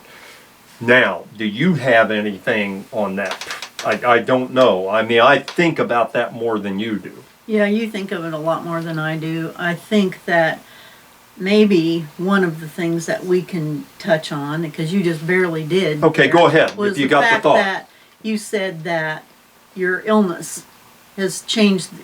You said has degraded, but I think what it has done is changed the dynamics of our relationship. Oh, yeah. Because Okay, so you're going to look at it that way. Before we moved back here in 2001, our marriage prior to that, we were pretty adventurous and did a lot of fun, adventurous things together. Since we came back, And I think he has probably been, the height of his illness probably was around 2007, maybe. Fair, I'd have somewhere to look around at the there. I'm not notes. really sure, but I think Fair that enough. that has changed his outlook and attitude about life a lot. So I think that has changed the dynamics of our relationship. True. The illness was a big thing. But is that where we're going to go with this conversation? No, I just wanted kind of wanted to add it. I'll ask a question. This is kind of a looking back question, a little bit. What are some of the most important times you've had together? Ooh. Important. Well, or when you look back, what are some of the most meaningful phases you feel like you've had together? I guess this is going to be real emotional from my aspect because, there are different chemical processes that take place in the brain that implant emotion, like adrenaline, hippocampus and all that, and I'm getting too clinical. Do you want to go first? Or No, me? you're going now. You're going now. Oh, 'cause she wants to hear it. Step back. I'm going to get tortured over this after this. Repeat the question. Well, it was a real open-ended question of just, what have been some of your most important times together, or what are the times that have stood out? And it could be a phase of life, it could be a project you did together, it could have been a hardship, it could have been a joy. It could have been a pain, an aggravation, whatever. Oh my God! Well, that could take an hour. The things we've been through. I'm going to be more positive than negative for a change. That's unlike me. Our relationship. This is going to tighten her up. First time I saw her down at that dance club with those tight slacks on, I just knew I had to sink my teeth into her ass some way. I didn't know how, but I've told you that. I don't care if they forget. Oh man, did it look good? And of course that's being comedic there, if you will. But I just saw her and I just go, man, there was just something just enthralled me about this woman. Physically and just, there, and unbeknownst to me at that time, a vibration that gets into the quantum realm and supernatural shit and all that I believe in now in varying degrees. But anyway, I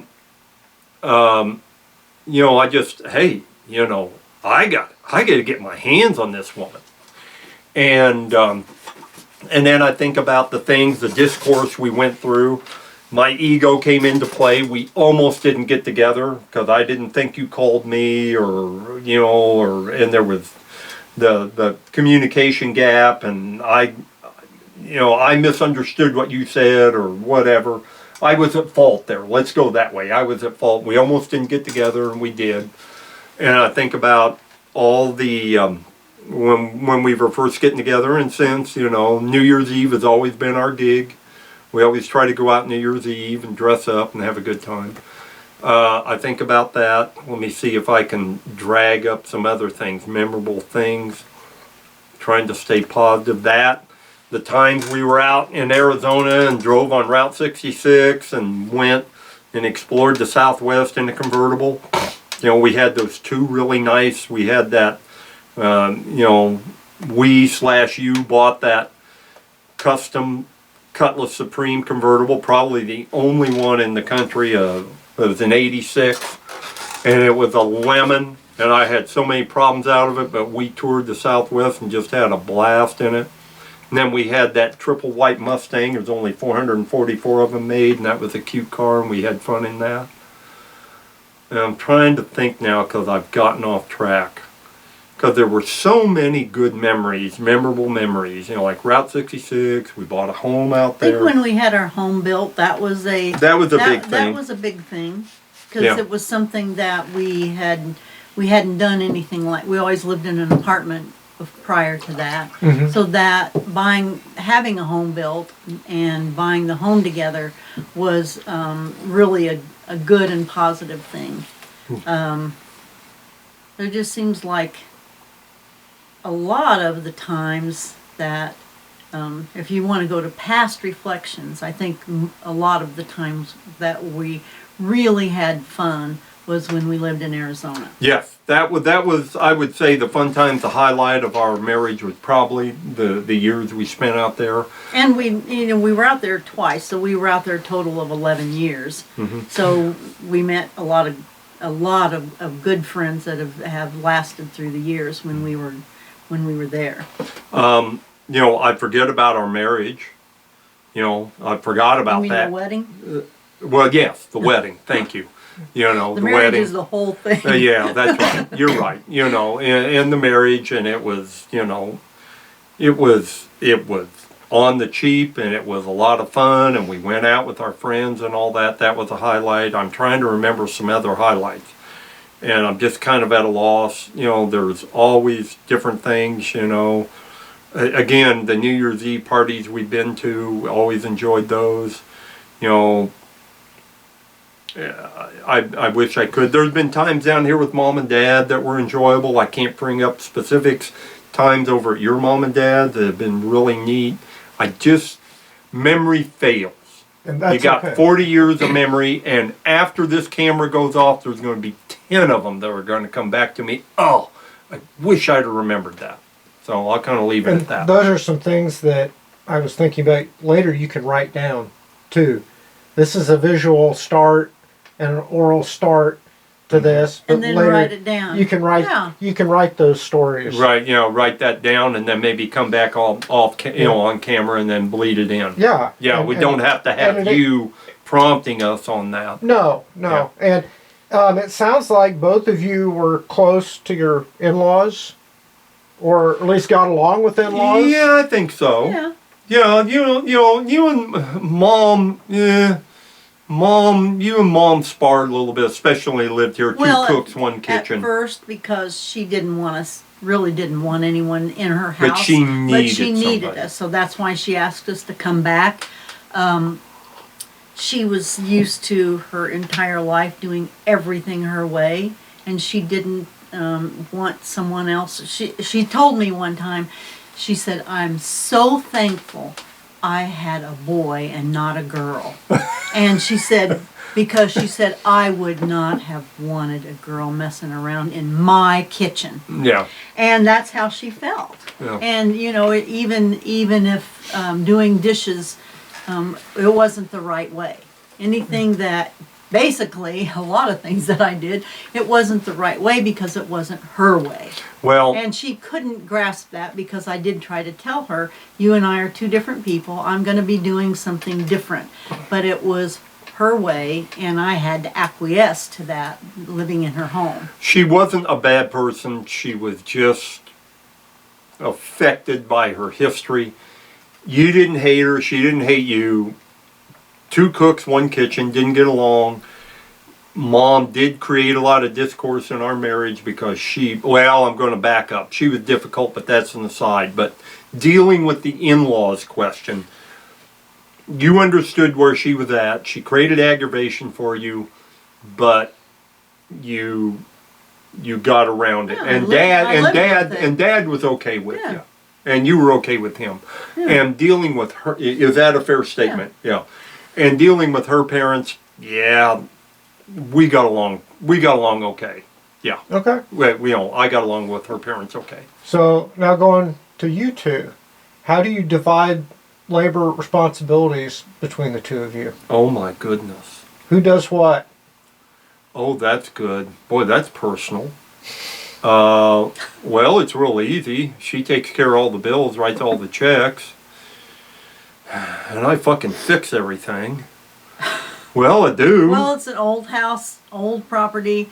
Everything needs fixed. So You he know, has to spend a lot of time how about, yeah, fixing. who fixes And the roof? Who fixes the plumbing? Yeah. Pretty much I keep the house up and she takes care of the finances. I guess that Well, would be a and quick I- synopsis. I cook and do dishes and do laundry. Yeah, she does. I do that.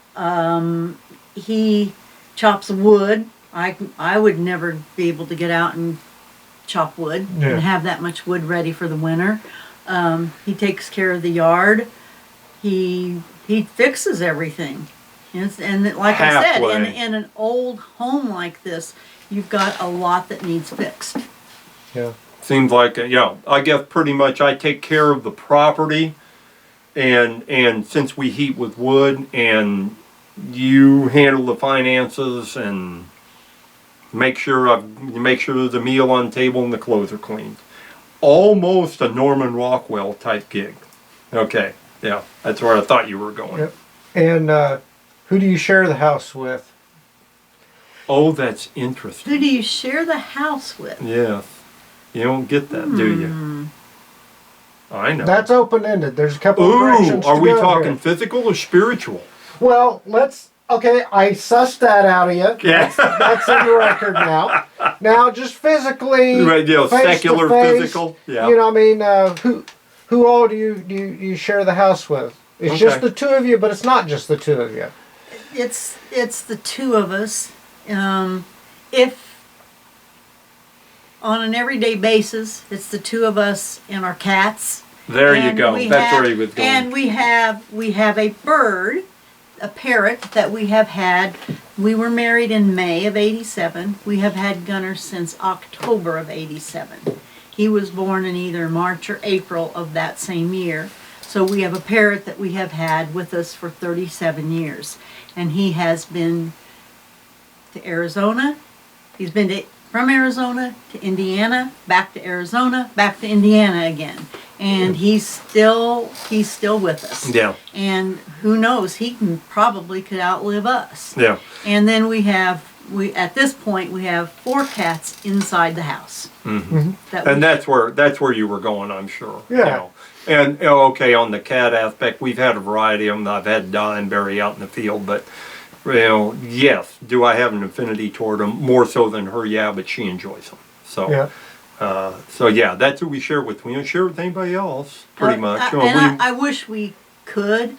I've always wanted to have a home that I could just open up for other people to come, but we don't do that. I mean, we had a period of time when once a year we invited people for Christmas party. pre-Christmas party. Pre-Christmas kind of. party. It would always be the Saturday before Thanksgiving, and I really enjoyed preparing for that. But we don't do that anymore. I guess if you want to get into the sharing aspect of the house, other than on the physical plane and dealing with this, okay, yeah, we share it with these animals. But we don't share with any other people, and it's not that we're not proud of the shape of the house, the way it looks, and part of that has become because of my chronic illness and laziness. I'm better now than I was, but there were a lot of things that went to the side that no, it's not a cop-out.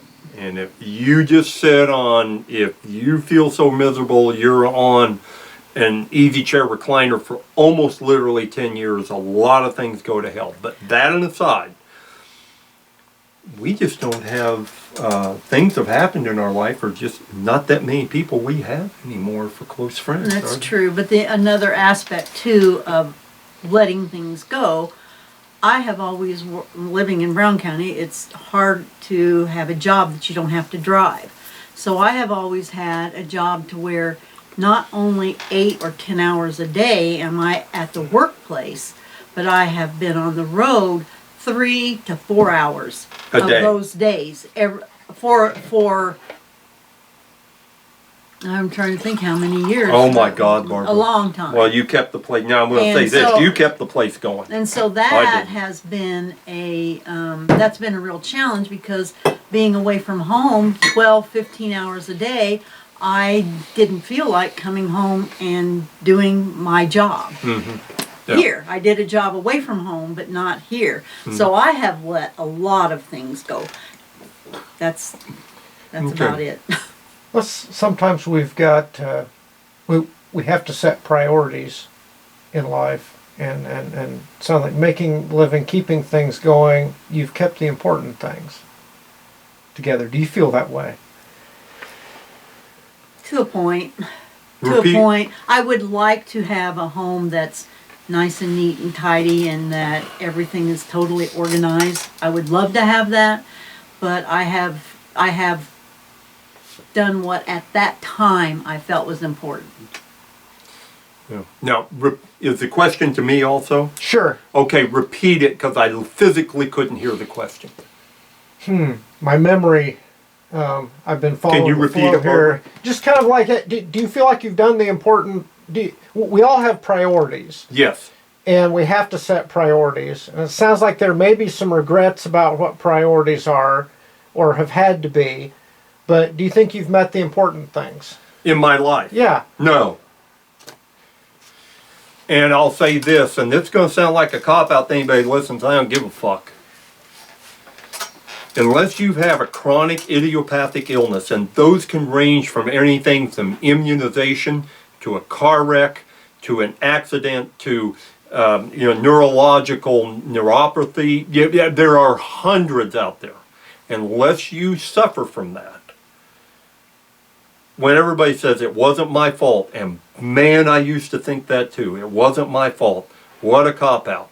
There are some things beyond your scope of ability to overcome that will degrade you from achieving what you would like to do, or even the ability to try to do. You don't always achieve everything you want to do, but at least try. And so, have I achieved what I want to do? Abso-goddamn-lutely not. Absolutely not. And was it all my fault? I'm going to say, I'm probably being unfair. 80% of it was not mine. If I was going to be fair, I'd say 95%, at least through my 40s into my 50s. Now, the last, how many years have I been, quote, in remission now? 3 or 4? Yeah, probably about And 3. so at least at 45, this really manifests itself. So. And another aspect of that is that, and I have always, and I think whenever I was married to my first husband, I always justified his actions. And I've always told myself I would never ever do that again. And I don't mean for this to be a justification, but I do believe that when a person is ill and they don't feel well, that they are more centered on themselves and, and feeling better. So that, and I don't think a lot of people understand that. They think they should still be the same person that they were, but once they have contracted an illness, or even one that everyone doesn't really understand, it takes the focus off of the other person, and you focus on yourself. I'll throw this out for people to think about, and she's correct, and was I obsessed in getting well? Abso-goddamn-lutely. I'll just kind of leave this for people to think about. You don't know how good it feels not to feel bad. Yep. So anyhow, Okay. Have I succeeded? Yep, No. yep. And I'm going to take a minute and 47 seconds to step out for a second. But while I'm doing that, you've heard of bucket lists. Ooh. Things people want to do. During the short time I'm out, that's start a bad talking one. about Okay. some of the things that you haven't done that you'd like to do yet. We're doing one of those today. We're doing one today. Yeah, kind of. Oh, I yeah. got a couple. So I'll think try about and make that. some I'll notes. sneak out So here. take a break. We'll just let the camera run. But you can And, start talking without me. Yep. Do you have a bucket list? Not really. Not really. I mean, he's going to want some items. When we're on camera, I'll probably cut a bunch of this. I mean, hell, nobody's going to want to listen to that. And it's, of course, What it'll time be, is it's only 12:15. So we've been here, we didn't really start recording until 10. So we've only been at this about 2 hours and change. It seems longer. No, it really isn't that much. A bucket list. More things I'd Let's change. see. What did I do with my paper? Oh, bucket list. Not the, a bucket list is also things that you want to do. Things you want to do.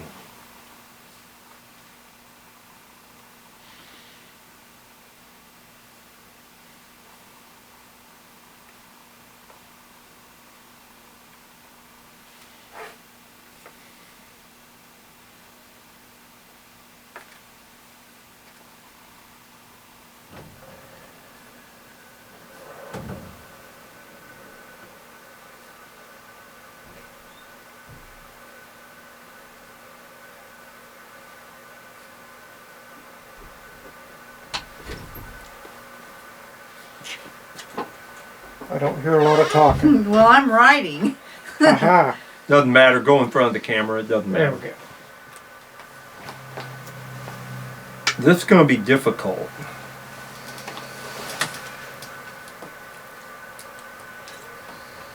This is going to be I've odd. got a couple This of is going to be things, odd. But mine are going to, it's going to sound really simple. It's not like going to taking a trip to Africa or going to Paris or anything like that. Can I go ahead? Go for it. Yeah, you go ahead. I would love to go to Maine or New Hampshire in the fall. I've always thought that's on a bucket list. I would love to do. I would like for Duncan to go with me to Gulf Shores, Alabama for a weekend. I've been to Gulf Shores a few times myself, and I've really enjoyed it. I enjoyed it years ago when it wasn't so crowded and so many people, but it's still a neat place to go to. I would like to go to a professional baseball game.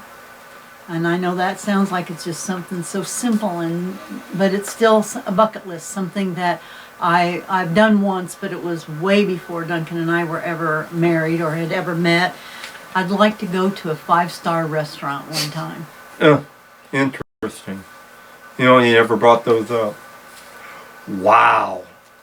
Those are just a few. I mean, Oh no, they're fine. I can They're think fine. of some more, but they're not something that most people would think, well, my bucket list is going to Paris. My bucket list is a trip to Hawaii, something like that. But I'm pretty simple when it comes to what my bucket list would be.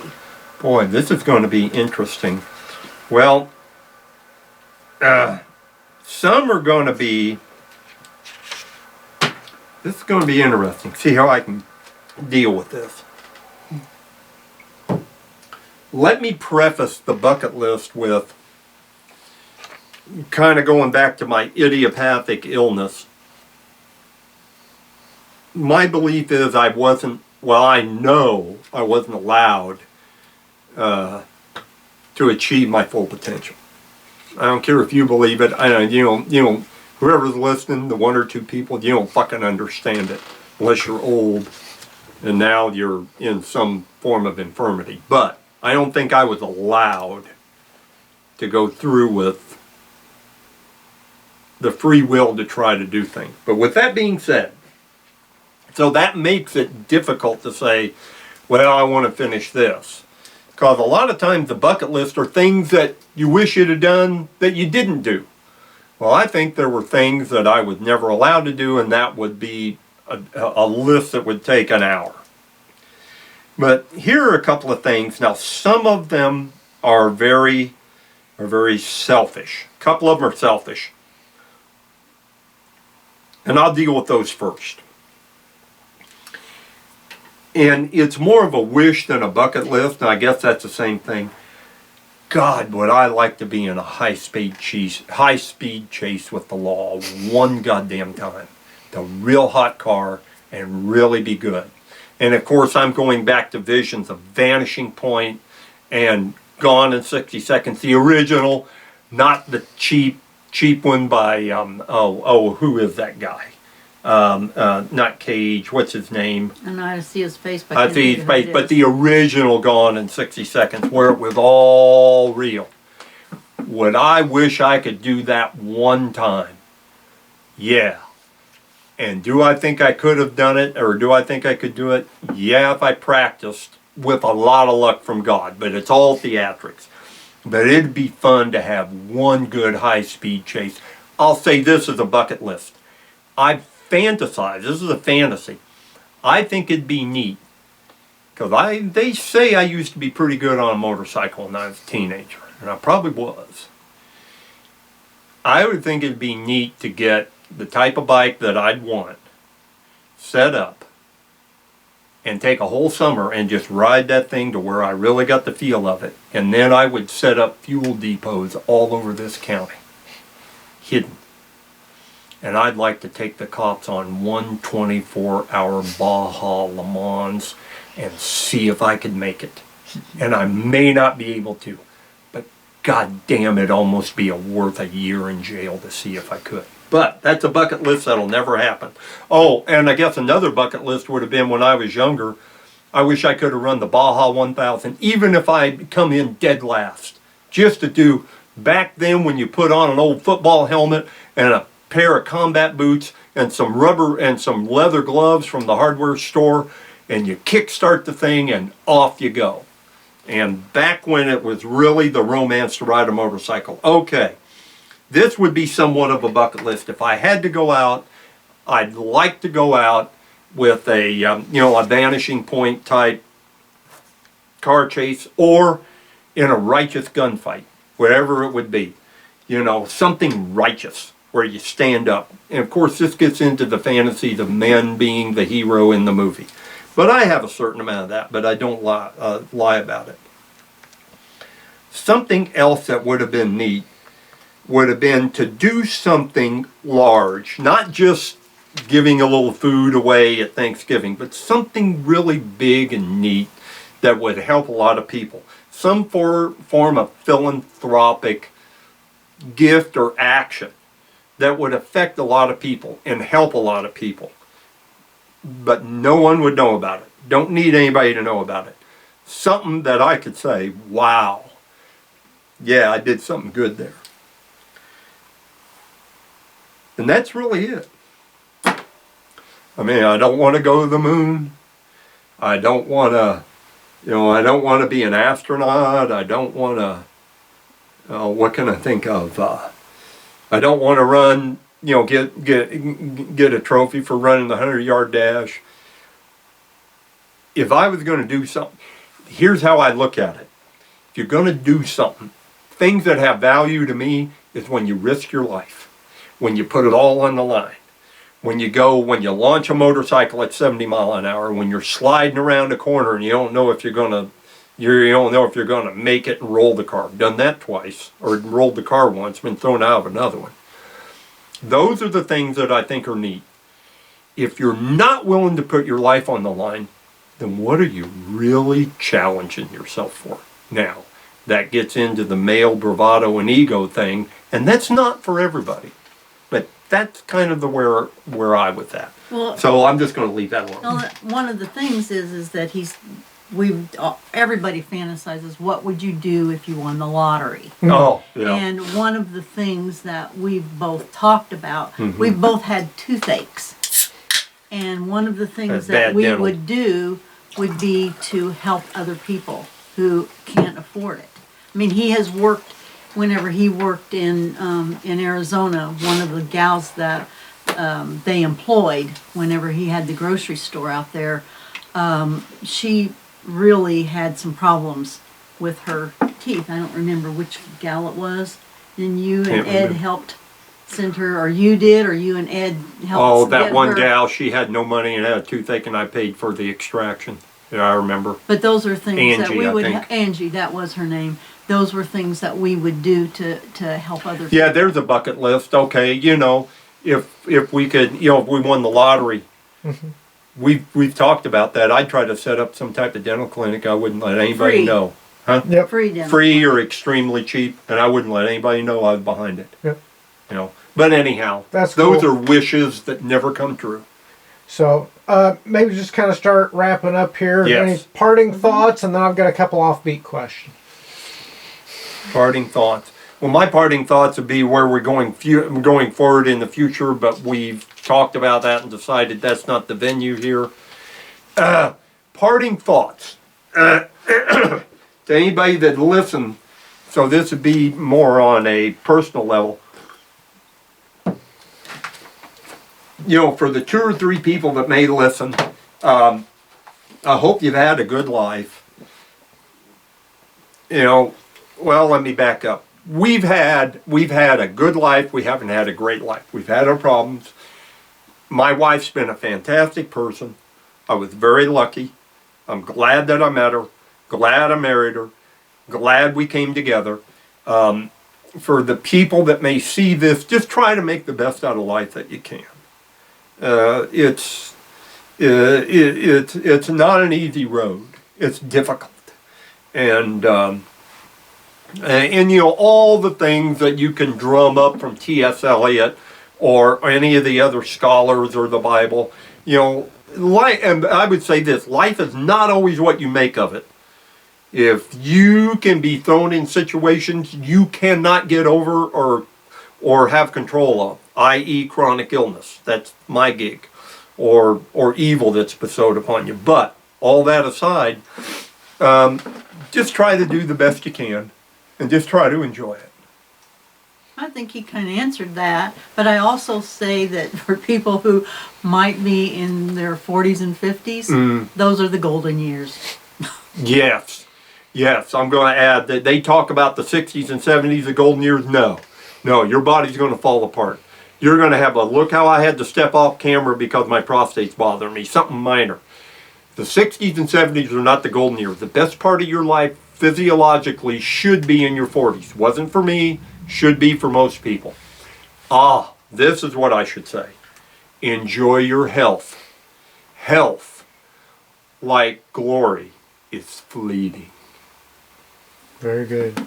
Okay, and just kind of put into the setting of where we are and what we've been doing, and what we're seeing here that the people watching this aren't seeing. We're sitting in the basement. We got lighting set up. We got a backdrop, and we're sitting in a room that looks like a storage room, and it looks to me to be meticulously organized. We've got boxes with labels, in some cases dates on stuff. We've got clothes that are hung up that are clean. They're not dusty. They're in nice order. Whose stuff is this, and who labeled them up? A little bit of both. Yeah. A lot of stuff is his. He's really good at that. If you see dates on something, that's probably mine. I put dates on things when I went through and organized, which you can see has been 20 years ago on one box. But half of it's probably... the bulk of the organization I'm going to take credit for because I did it. Yeah.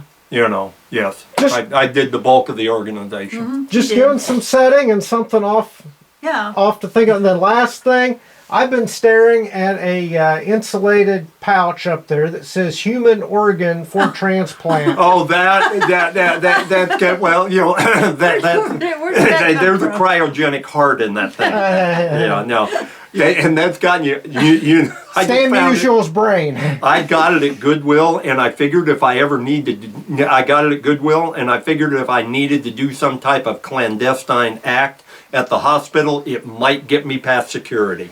There you go. So I thought let's end on that. This has been a blast. Thank you. Yeah, Thank you. You're welcome. Okay, great. Let's shut stuff off and wrap it up. Well, I hope it's okay. I hope you don't hate us after listening to our stories. This is a blast. This is a blast.